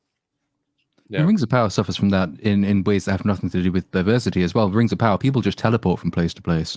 That's right. You can walk thousands of miles in a day, or you can get stabbed and be dying on the back of a horse and just hop across half the world and be healed, and it's fine, because it only takes you 24 hours. So you've not got any visual indicator of difference, but you've also got no sense of time passed, which means there's no stakes in travel, which there's supposed to be in any quest or adventure. That you know when the Fellowship goes into Moria, even in the Jackson films, there's only one line when Gandalf says it's a 3-day journey to the other side. That you know automatically that this is going to be a long and arduous and quite dangerous thing. You don't have to show every step of that journey, but you do have to give the impression that 3 days have elapsed, which Rings of Power completely fails at as well. It's an abysmal failure on every conceivable level. The diversity one's an important one, but every even like minute little detail is basically wrong in that show.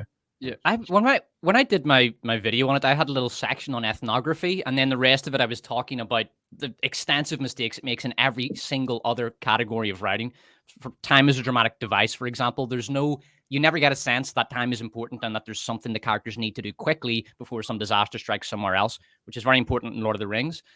But a lot of people were just criticizing me, saying things like, the only reason you don't like this is because you're racist. And it's like, what? You can't talk to these people. You can't. If you ever criticize this kind of on-screen diversity on any level, you will simply be discarded as a racist, and all the other criticisms you have of the show will be thrown into that category. You're only saying this because you're racist. Yeah. I've actually got a section in, I think it's my second Rings of Power video, which has like a mini essay on the diversity question. I deliberately framed it as saying, look, I actually think diversity is incredibly important to a fantasy world. Certainly, the bigger it is, the more diverse you want it to be overall. But it's very important to get it right. That you can do this completely diegetically, as has been mentioned already in the examples of, say, Game of Thrones, or I gather in the books at least, Wheel of Time. You can do this diegetically in the way that makes sense, and it really fleshes out the world, and you lose nothing by way of diverse representation. All you do is actually improve your world by putting people in places that roughly correspond with what they look like and how they dress and all the rest of this. This is how you fix diversity in Rings of Power. It's easy to do. And even that was still, criticized on the grounds that, I just don't see color. Say the people who will otherwise say that that's a racist statement. They will say, well, no. Why are you so obsessed with the color of the elves? It's like, well, I'm not really, but I am obsessed with why certain elves are in certain places and why some of them are not. And the opportunity for storytelling and visual storytelling in particular that you're losing by creating this massive melting pot. But yeah, there are some people who are just religiously devoted to taking offense on that kind of thing, and you can't really get past those people. Yeah, there's people that are. There's people that will always. I was going to say that I was actually going to say this earlier when I was having my mic issues, so I kind of got brought up again. That generally the people who yell, who will tell you whether it be gender doesn't matter, race doesn't matter, whatever the argument is at the time, are generally the first people to jump on using those terms and bringing them up as much as they can. And that seems to be exactly where you're going. That it doesn't matter until it matters. So, well, diversity, is this strength, but we have to make sure that we use it in this specific way in this story, because, and essentially, who was it who said they did it well in Game of Thrones? Was that you, Echo, who said they did it well in Game of Thrones? Like, that was probably the perfect way to do it, having regional demographics. And instead of kind of using that as an example, we've gone to this weird place that I mentioned earlier, that everything is homogenized across the board. It's the laziness of it as well, because there's a lot of historical precedent for what we might consider anachronistic diversity. So to give one example, when Cromwell conquered Ireland in the 1650s, I think it was, he took a large amount of Irish people, particularly in Ulster, which is in the north, and he took them off their land because he needed the land to pay his army, and he sent them to the Caribbean as slaves.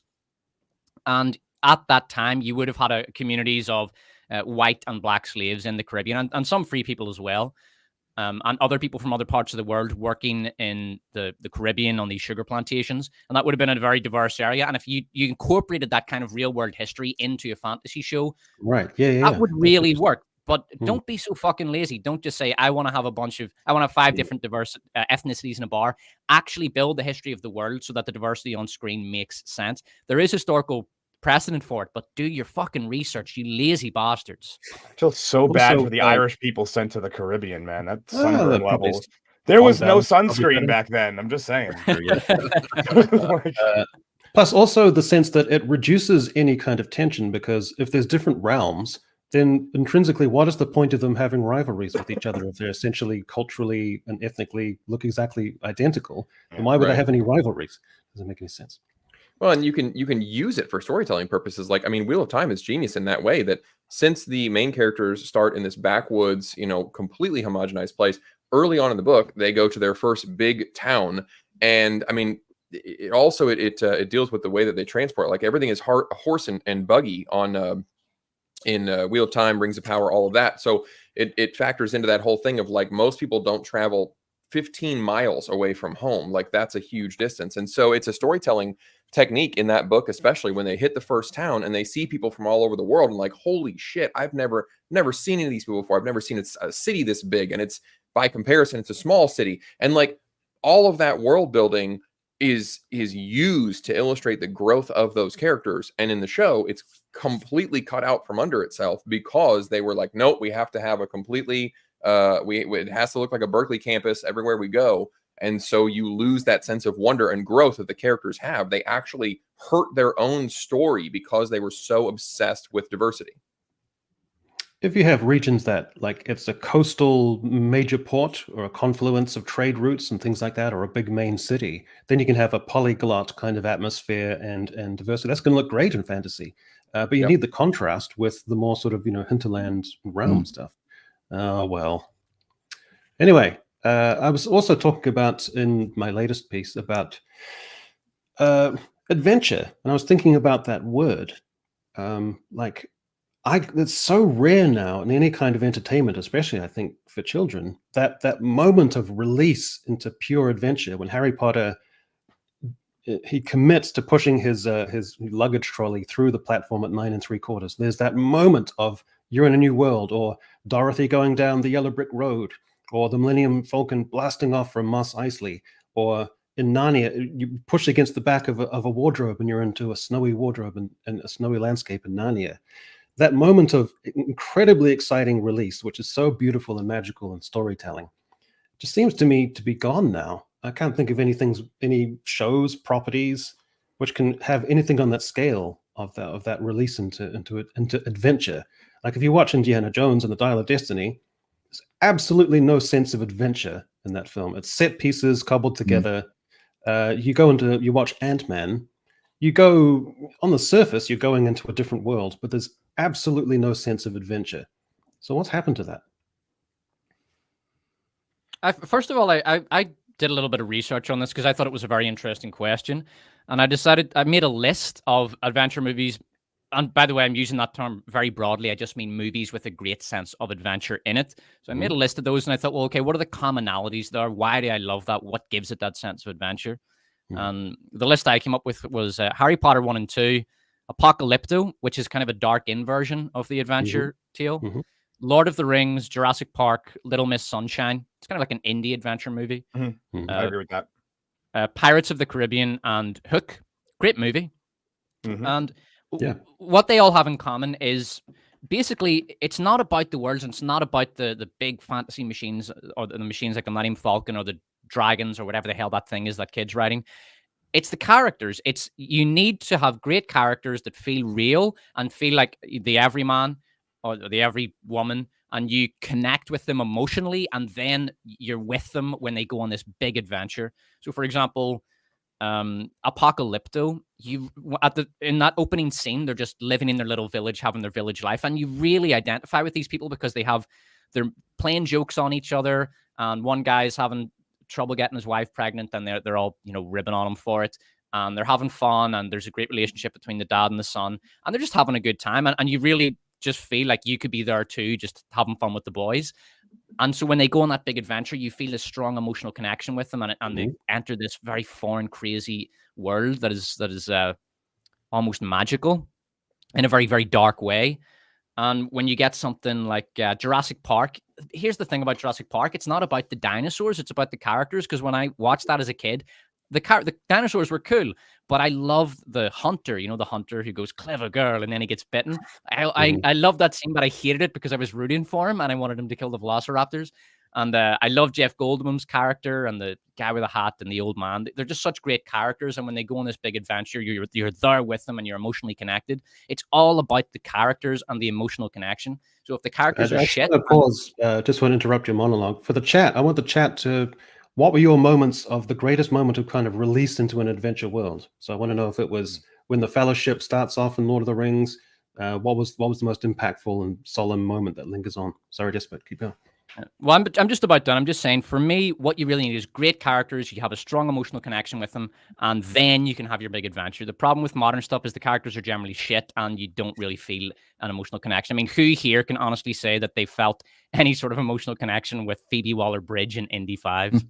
In Damsel, when does the adventure begin in Damsel? When is that inflection point of when the magic begins?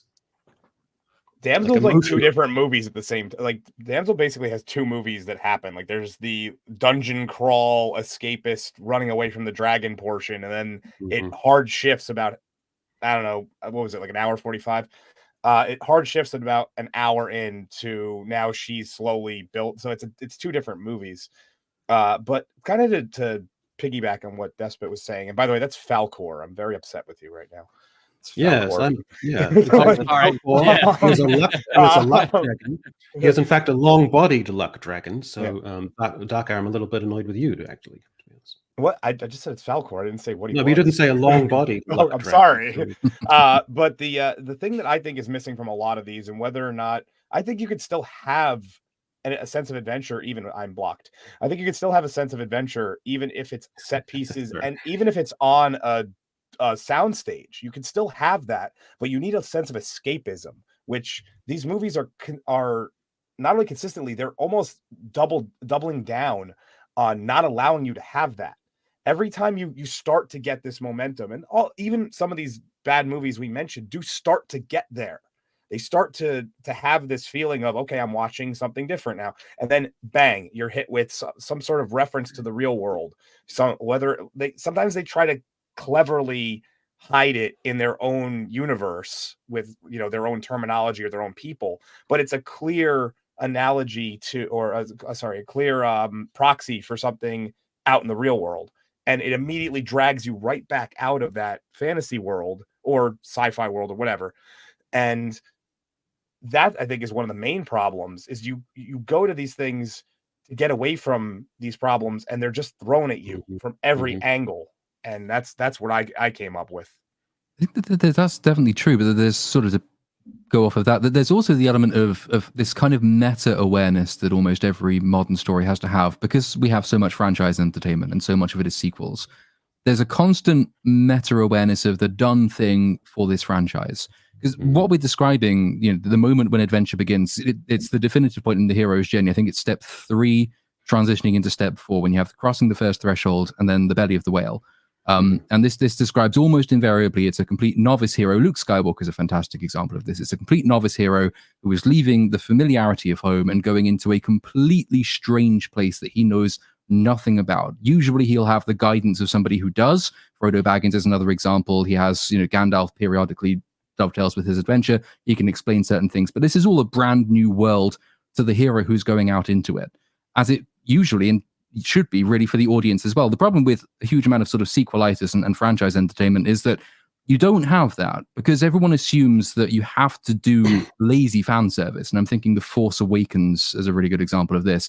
You have to make references to everything we already know about Star Wars that's already happened, which means that there is no adventure, because all we're doing is just calling back to the familiar. There's no strangeness. When Rey leaves Jakku, I think it is, yes. We get to the Millennium Falcon. What happens? Han Solo boards the Millennium Falcon and says, Chewie, we're home.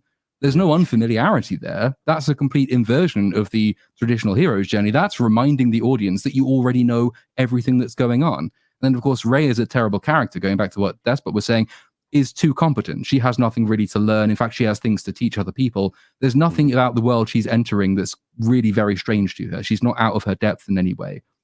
So you combine all of those many things, what Darkhour was saying about being reminded of real world politics, with the constant reminders that you're watching a sequel, and then also with the fact that characters just don't act in the way that novice heroes should. There is no sense of adventure from that, because you've basically broken the hero's journey. It's not that hard, I don't think, to recapture it, because the hero's journey, it works so well so often because it's so accurate. There is a basic kind of rule book that you follow, and if you follow it, you're going to do a reasonably good job, certainly better than somebody who thinks they can cleverly subvert that thing. But unless you're actually prepared to allow fans to wonder at this brand new thing that you've created, and to be as new to the world as the hero you're depicting, there is going to be no magic in it. It's not going to feel like an adventure. It's going to feel like a callback, or it's going to feel like a lecture. And both of those things are boring. The old-fashioned sense of the word romance, the romance of adventure, is something I think is really diminished. Like if you watch Ant-Man and the Wasp: Quantumania, sure, it's a goofy kind of meta film at the same time, but you've got Cassie, who's already an overpowered, strong female character who's brilliant at STEM, and so there's no impulse, there's no energy to it. No matter how, like you've got 1,000 VFX artists, but it doesn't mean anything. And that romance is important for children, that pure escapism. It's electrifying. And that's at the other end as well. Like I would finish stories, and there was a strange, desolate, melancholy ache when you get to the last page of a novel that you've spent a week with, and you have to re-emerge into the dull certitude of the world. And that ache is also important as well. And that's part and parcel of having read a beautiful romantic adventure full of escapism. So it's kind of sad to me, like people watching shows just, glancing up from their phone now and again because something's happening, rather than having any sense of emotional investment. Well, everything's made to be bingeable at this point. I mean, I think that streaming is Damsel is an excellent example of a very bingeable, streamable show. I mean, like I said, I had it on fast and I was doing something else, and I still was able to just have it as extra noise in the background and still follow along. So I think that's the kind of movie that's made to be on the big screen while your little screen is in your hand and maybe your medium screen is next to you, and you're still okay. I'm trying to think muddled. Like a film like Wish came out. There's no particular romantic sense of adventure to that either. It's this strange concept, and it lost $200 million. Absolutely bereft of any sense of romantic adventure to it. No, it had no identity either. The only thing that I can think of recently that gave me that same feeling, and maybe it's just because I have the lingering joy of Dune 2, but I think Dune 1 did a really good job of that. And I think that it was helped by the actual physical change of planets that, we got to know Paul, and he was I think it was an interesting take because he was very competent. He was well trained. He was well read, well versed in a lot of things. And then I thought that was kind of a cool take on it because not only do we go to this brand new planet, we get these really cool vista shots, but we've been introduced to someone who's been trained as royalty and knows a lot of things. He has a lot of skills, and he gets to this new place and they're there for nothing. And so he still is kind of on the new hero journey, even though he's a trained person. I think that was kind of cool. I think the sense of scope and wonder and stuff in Dune 1 was really good. There were some things I thought were lacking from it, but I think it did a great job of introducing that hero's journey for him. It's also a very interesting variation on the hero's journey because one of the core elements of the hero's journey is that the hero is a complete novice at the start and slowly, usually he's a complete novice and then he meets a wise man and the wise man gives him magical weapons to go defeat the bad guy and then he gets the girl, things like that. So for example, Luke Skywalker's just a kid and he doesn't know anything and he meets Obi-Wan Kenobi, who's the wise man, and Obi-Wan gives him his magical weapons to go defeat the bad guy. But in Dune... Well, hold that thought because this is the next thing I want to discuss. So Platoon, you were talking about that cycle in the hero's journey, and there's the wise mentor archetype. And I was thinking about that too. What has happened to this archetype? It's a mixture of power and gentleness. And it used to be a mainstay. You've got Aslan, Dumbledore, Yoda, Gandalf. You know what I mean? It's that mixture of very gentleness with incredible high power as well.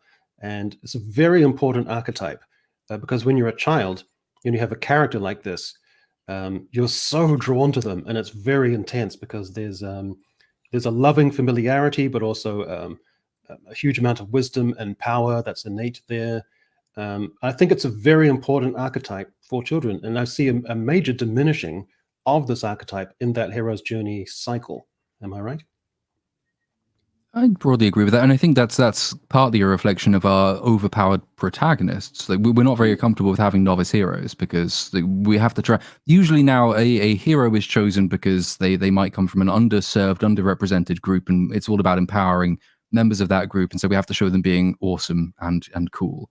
Again, Rey Skywalker is the usual good example. Rey Skywalker teaches Han Solo how to fix the Millennium Falcon. She doesn't need really to be shown by a wise mentor figure how to handle herself in this new world that she's going through. If your heroes already know all of the important skills, then the need for this kind of archetype of character is diminished, if not completely extinguished. So we lose that. But I think it is a shame. They work very well when they play off of each other, and a vital part of the hero's journey usually involves the death of this mentor figure as well. So you have to learn, the hero has to learn sacrifice in that moment, but then in some sense comes to honor the legacy of the person who guided them by the close of the story. That's the typical way a hero's journey will work. But because, we have overpowered protagonists, we don't have any mentor figures, so there is no sacrificial element of honoring the ancestor, which is where this trope really comes from. And consequently, the adventure feels quite sterile as a result of that. Dune is an interesting one because Dune isn't a hero's journey in the sense that Frank Herbert doesn't deliberately go and say, here is, why is his name? It's Joseph Campbell. This is the Joseph Campbell hero's journey. We're going to follow all of that. If you want to actually see the complete outline for not only Dune, but where Dune goes, it's the Raglan mythotype. Which is like a 27-step breakdown of the common features of mythical figures. And mythical figures are generally scored according to how many of these archetypal elements are represented in their character. It's based off of Oedipus, but it can encompass any mythical character you like. And in fact, when for the first Dune book was published, the editor of the periodical it was published in didn't want to take on the sequel because he looked at Dune and he was familiar with Raglan. And he knew where the Raglan mythotype goes. It's not actually a hero's journey. It almost invariably ends with the hero dying, being cast out by his people, and quite often being buried in an unmarked grave. In other words, it's the origin of Frank Herbert's statement that the difference between a hero and an anti-hero is just how long they live. So Dune is not playing up to a hero's journey. There are certain similarities in type, but you already know where Dune Messiah goes if you're familiar with Raglan. But there are certain similarities. So you do get the mentor figure in the form of Stilgar, for example, in Dune, who is the older, knowledgeable Fremen who can guide Paul through some of the minutiae of Fremen culture. But the inversion and the subversion of the hero's journey, which is quite deliberate, is that Stilgar is reduced by Paul to the status of this sort of fanatical, pliant, subservient follower. And it becomes quite a miserable, depressing story read in a certain way because it's not a hero's journey. It's supposed to be the antithesis of that. I prefer the hero's journey myself. I think it's key to the romance of adventure you were talking about. But Dune is undoubtedly fascinating for all of the ways it undercuts it. Yeah, well, Dune is the book that you evolve into after you've grown up a bit and from your hero's journey stories as a kid. Yeah, you're right. There's like the deep template. There's a tribal element, isn't it, of the elder in this character, and there is also that idea of the death is important, and also the resurrection. So you can conflate Ben Kenobi and Yoda essentially into one character, kind of, where they die at a critical point of the character's evolution, and then they're also kind of resurrected to be a kind of permanent figure. Same with Aslan. He's like famously killed and humiliated. Aslan, yeah. Gandalf as well. Yeah, exactly. And Dumbledore. Dumbledore dies surprisingly. He dies very late for a normal hero's journey, but he does die. So what is if we were to speculate that there's some kind of underpinning that modern writers have some sort of aversion to this, or they want to downplay it, because there is a pattern there of it being diminished, and you don't see it very often. You could also argue that it's not replaced by a kind of benevolent female equivalent, so that's also a thing. I think on screen it's partly race driven. I think that they're worried about it because the American Society of Magical Negroes brings up an interesting angle to this. Like if you go look up what is the magical Negro trope, you will always see the same three characters. It'll be Bagger Vance, it'll be John Coffey, and it'll be who did Sidney Poitier play in the there's a third one. I can't even. It's that uncommon. But people act like it's this amazingly well-known trope, and it's not. That's a fucking lie. You can look up Wikipedia lists of magical Negroes, and they most of the time don't even fit. They don't fit the definition, or the magical girlfriend, or the magical minority of any kind. Basically, what it is a side character. If the main character is white and the side character is not, people are like, oh, it's a magical whatever. And I think the reason that you're not seeing these kind of guys on screen is because the writers are terrified to fall into one of those traps.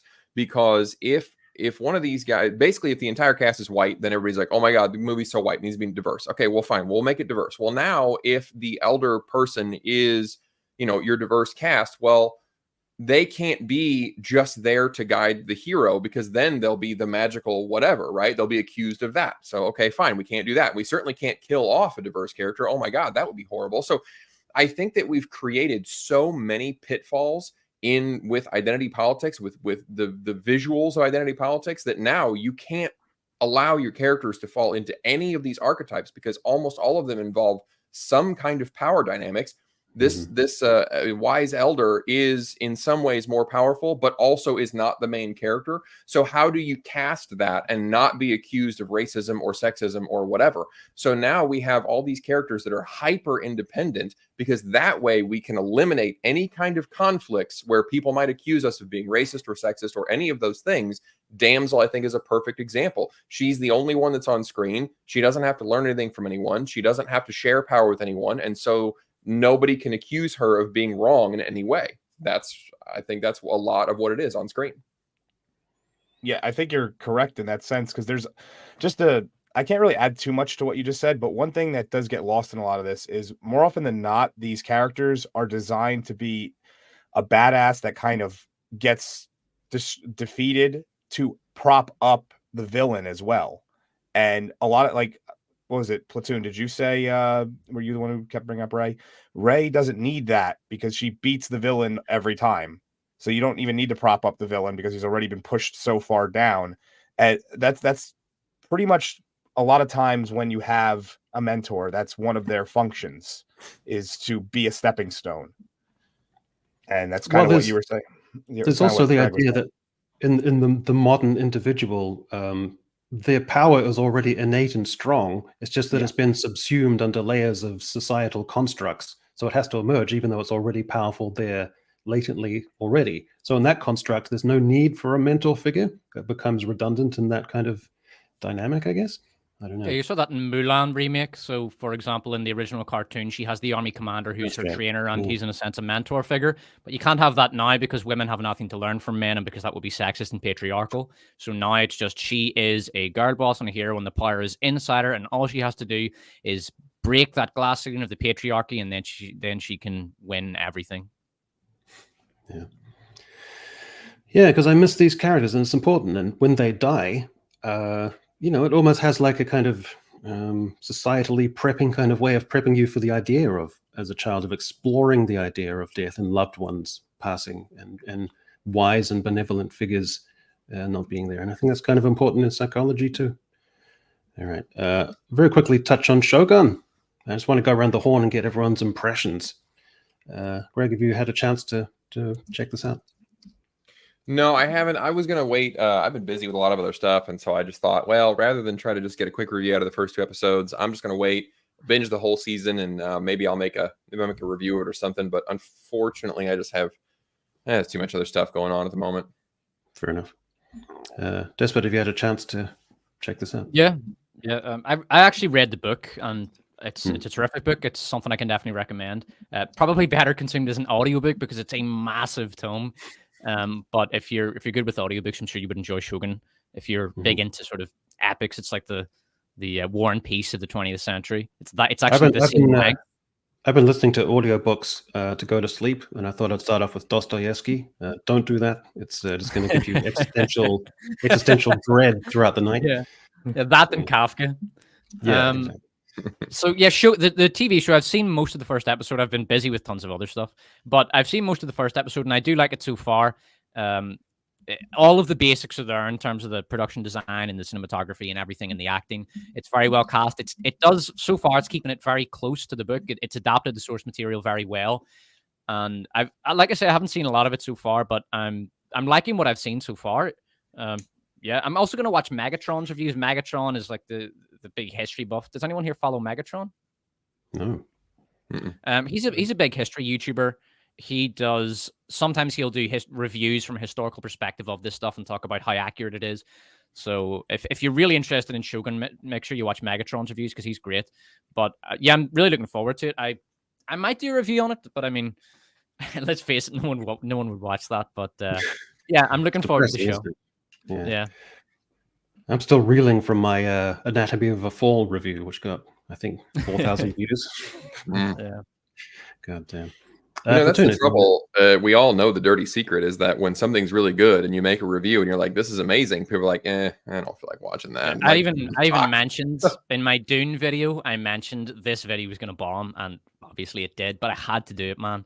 Almost everybody's doing videos bombed. We were talking about that backstage before. That's exactly you hit it. Some got through that wall, but most didn't. So. Yeah, it's so weird. Should have just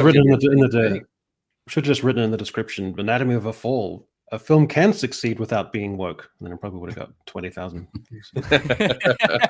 Put the magic word in there. Yeah. Oh, well. Yeah, just start hashtagging things that have nothing to do. Just be like hashtag woke, hashtag, and then hopefully it just gets caught in the algorithm for you. Yeah. Disney should learn from Shogun and just have a thumbnail with Bob Iger with a tear trickling down his face in the corner. Platoon, what have you thought of the show? I've only seen the first episode, which I was impressed by, but I then made the decision, like Greg, to wait for the rest of it to come out, and then I will binge it, I think, at some point. I've not had time to do that yet, but the first episode was pretty good, I thought. Yeah. Darkhour, any thoughts? I've seen the first 3 episodes. The first 2 were fantastic. The cinematography is great. Everything looks amazing. Acting's fantastic. The casting, I mean, I can't pick a single character that I'm like, this was a crappy choice. There's a bit of a downturn for the 3rd episode. Once I get to the 4th, people that have been following it more closely told me the 4th episode is another upswing. So I'm hoping that that's true. I tend to do these shows in kind of pockets of 2 or 3 episodes and kind of let it ferment for a little bit and then go back to it. But I'm interested to finish it. I'm just sad that they're essentially just going to be the one season, because even though apparently the book could probably support multiple seasons, it does definitely have like a say again. Well, I mean, the book could support multiple seasons, but I'm not sure that would be such a good idea because a lot of it is domesticity and relationships between people. But in terms of action and stuff that would translate really well to the screen, I reckon you'd probably be better going with like a 5-to-1 or 4-to-1 ratio. So if it's like a 50-hour book as an audiobook, and then you could translate that down to say 10 to 12 hours of video. I still think that would be a very good season of television. But if you did 2 seasons, I think you'd be really stretching material that doesn't translate that well to the screen. All right. I'll have to take your word for it. I never read the book. So one thing I will say that it has a feel of the good section of when Game of Thrones was fun, the earlier seasons. And it has kind of just an Asian feel, like a Japanese feel of that, which that's pretty high compliment, I think, because that was at the time everybody was obsessed with. So hopefully it has that through to the end. I hope it doesn't have a downturn, but you never know nowadays. Oh, but can we do predictions for 3 Body Problem, Benioff and Vice's comeback show, because it's not looking good. This is supposed to be their. I haven't heard anything about it, so I can't really help you with that one. Yeah, Despot, I know you were excited about it. Is it good? I don't know. It's coming out on March 22nd, I think, but I'm not optimistic. From what I've heard so far, it's pretty bad, and I'm rereading the book at the minute, and I could see how they would fuck it up. So, but we'll see. I'm very pessimistic. The only thing about the show is Cosmo Jarvis is going into that rich baritone voice the whole time when he's on screen. It's kind of a bit grating. But this is going to be my new sort of go-to image to just flick at people if they give me an annoying comment. Oh no, did I get rid of it? Oh no, it was that beautiful image where it's just. I believe it would be good for you to commit seppuku. But yeah, it does give you a cool sense of exoticism. It does look great. But now we've got to argue about something profound, which is. Now I have to pause this. So I believe. Let me think. So Greg, you'll be prepared for our first little battle here. I'm ready. Okay. I'm ready on both questions. Despot, do you have something prepared for our question? I'm calling it, man. I'm winning this thing. Greg's going down, bro. Greg is going down. All right. So Platoon, you probably haven't. You won't be able to participate in this, but you will be an eclectic, an impartial judge, I'm sure. And Darkhour, you're involved as well. Okay, so let's see what you've all come up with. So, Greg, your time begins when the clock begins. Are you ready? Are we doing best IG character? Yeah, best Instagram. Which film character would have the best Instagram? All right. Here it comes. And your time begins now. The best film character to have an Instagram is obviously going to be Tony Stark, Iron Man. He's going to have, not only is he going to have great content, but it's going to be an arc, right? In the beginning, he's going to be Dan Bilzerian. It's going to be hot chicks and high technology, amazing cars and guns and cool shit. But then as he gets the suit and flies around, he's going to get artsy, and you're going to get kick-ass Instagram photos of the New York skyline, Mumbai, all kind of places around the world. It's going to be aesthetically pleasing, and you'll be able to go back in his history and see boobs. Love it. That's great. Okay, let me reset the clock. Okay, Despot, your time begins now. All right, so undoubtedly the best Instagram would be Patrick Bateman. He would be a massive star on Red Pill. He would be a skincare guru. He would have by far the best flexes online. He'd be able to do these amazing morning routine videos that would go viral. He'd have videos about how women are little more than attractive cock receptacles. He'd have random factoids about serial killers, occasional unhinged rants, and did you know that Ted Bundy once worked as a volunteer at a suicide prevention hotline? Oh my God. You didn't even mention the fact that he could show off the new textures of his business cards as well. Yeah, he'd have an Instagram where he'd have his new business card, and his caption would be, "What do you think?" Yeah. That's excellent. Okay, Darkhour, do you reckon you can cope with this high standard? I'll try. I don't think I'm going to be able to do nearly as good as they did. They're clearly well more practiced than me, but I'll give it a shot. All right. Your time begins now. Give it that New Jersey energy. Okay. So the person that I came up with was Spider-Man, specifically the Tobey Maguire one. It was the time in that movie they specifically went with that he was a very good photographer. A lot of the same reasons that Greg said. You're going to get some awesome artsy shots from all sorts of angles all over New York. As he goes along, you're also going to get these pretty great scientific shots from time to time. You're going to get, it's going to go from science to geography all the time. And also he has a love triangle that he could exploit. So kind of does use that as well. All right. Well, I did my best. I have no practice in that. So yeah, I have a sense of which way this is going to go, but Platoon, you can bear the brunt of it for me. I think probably Tony Stark. I think that there's a good eclectic variety of interesting shots there. My personal choice would actually have been Hannibal Lecter, just for high art and fine dining. But what is with you and Hannibal lately? This is like the third time in as many streams you've mentioned him. He's a role model, all right. He's a role model. But no, yeah, Tony Stark I'd go with for that one. All right. Well, so Greg and Despot are going through to the next round, which is who is the best on-screen dad? All right, so you can approach this from a whole bunch of different angles. So, Greg, are you ready? Yeah, I am. Okay, here it comes. Come on, you've got all the dad energy you can bring to this. This is your moment. You were born for this. Yeah. All right, here it goes. Your time begins now. I'm sad about this one because this on-screen dad puts me to shame. I can't ever really compete with him. None of us can. It's Bandit Healer, Bluey's father. There's no better dad on the planet. He's the best fucking dad around. And partly it's because he has a 4-year-old that doesn't act like any 4-year-old that I've ever met. And I've had 6 of them at this point. It's fake, but he is simultaneously amazing and fun. He's a gentle parent and it works, unlike real life. He's the greatest father ever, and I can only hope to be a 10th of the dad that Bandit is. Wow, profound. Nice angle. Okay. All right, Despot, we're going to find out who was the best on-screen dad, according to you. You got a whole, will we say there's an oeuvre of dads? Does that make sense, Platoon? Not really. Maybe. Yeah, category. Okay. I don't know. Yeah. All right. Anyway, your time begins now. All right. So the best on-screen dad. Oh no! Ugh, I totally fucked that up. I'm sorry. I went to the wrong thing. Okay, your time begins. I can't see anything. Wait, now. I can't see the clock. Go. All right, the best on-screen dad is Darth Vader. He gives his son a tough love lightsaber lesson. He makes up for lost time playing catch by throwing a bunch of shit at him during that lightsaber duel. He stood up for Luke when the Emperor wanted to kill him and said, no, let's make him an ally. He made Luke an offer to rule the galaxy together. Great career advice. He stopped at nothing to be reunited with his son. He made Luke step up to protect his sister. He saved Luke's life. And his dying wish was to see his son with his own eyes. Best dad ever. Okay, Platoon, you've got a lot to disentangle there. I'm sorry that I had not heard of the first one. I'm going for Vader, with the additional qualifier being that in killing so many children, he did the natural selection thing, which good dads are supposed to do by eliminating the competition. So Vader it is for me. You've never seen Bluey?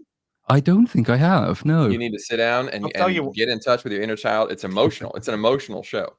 I'll tell you one thing. Have you seen Bluey? I've seen a little bit of it, but I was just going to say, I'll tell you one thing. When that timer hits, you forget everything you plan to say. Not these boys. These boys are hardened animals. Well, they're practiced. I mean, I'm upset because my dad was going to be Al Bundy. I was going to have some fun with that one. I mean, that's a good one. I mean, he keeps going to a job he hates every day to be. There's no timer, so now I can think of the shit. Yeah, he keeps going to a job he hates.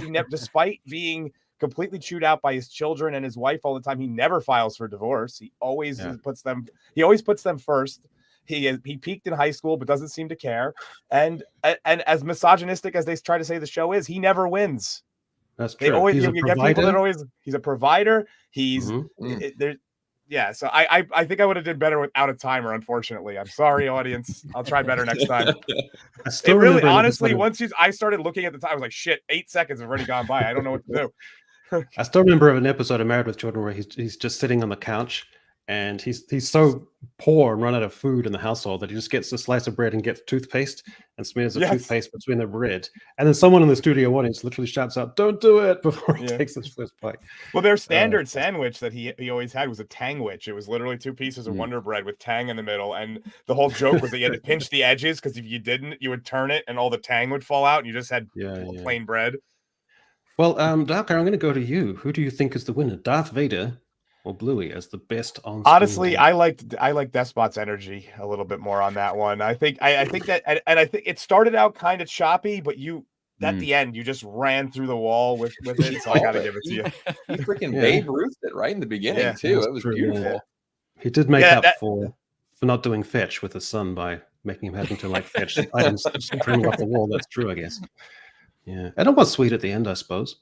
I should have gone with my second place. I was going to go with Ben Affleck's father from The Accountant. Did you guys ever see that one where he's autistic and his father is like, "Well, you're going to have a hard life, so I'm going to hire people to beat the shit out of you and teach you how to shoot guns and basically train you to be amazing at everything so that you can survive as an autistic person in the world." And then he ends up killing a lot of people. It's a really good movie. I was actually considering doing Kevin Spacey, his character Lester Burnham from American Beauty, because he really makes an effort to bond with his sister's his daughter's best friend. my backup was Kyle Reese, so that was gonna be my backup. How can you top traveling through time and not even being aware that that's the reason why you're going back there? So, all right. Well, I'm just gonna grab a couple of little super chats here. So M8566 for 10 real American dollars. Loving the live stream so far. Echo, I love how fast it moves. I love the games and activities that you include. It's good stuff. Plus, you always manage to get great guests. Well, absolutely. Keep up the good work. One day I want to be like. One day I want to be just like Bagface, where I can be eating lunch or I can be vaping and just doing stuff like that. And that's the kind of energy I want to get to eventually. So thanks for that. And then we've got Darth Queefius. Come on, for £2. Do you think we'll see Yaddle pound Yoda in Acolyte? Wouldn't it be the other way around? Maybe. That's an image. It's Disney. It wouldn't have to be the other way around. Yeah, which one was Yaddle? Well, Yaddle is the female of the Yoda species that doesn't. Some people call Yoda a wile, but it's not. There's never been confirmed what his species actually is called. So. All right. Well, all that remains is for me to thank my incredible guests, as articulated by M8566. You're all fantastic, and I think this is the biggest panel we've ever had, so I'm all glad that you could all show up. So, Greg, anything you want to tell the folks? No. Well, later this week, I'm going to be doing a Sweet Baby roundup. So if you have been seeing that word, Sweet Baby, or you've been seeing Gamergate in your newsfeed, and you're like, what the fuck is this? I've got I think it's going to be 50 minutes, kind of a wrap up of who they are, what they do, what Gamergate is, and what are some of the high points of the news cycle that have been going on. So if you want to get caught up, you will be able to do so.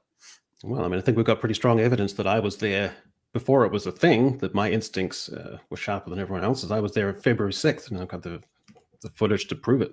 Yeah, Despot, what's going Echo on? is a hipster. He's a hipster. That's right. Yeah. Despot, what's going on? What's up? I'm working on a Damsel video, but it's just in the scripting phase at the minute, so it'll probably be another couple of weeks.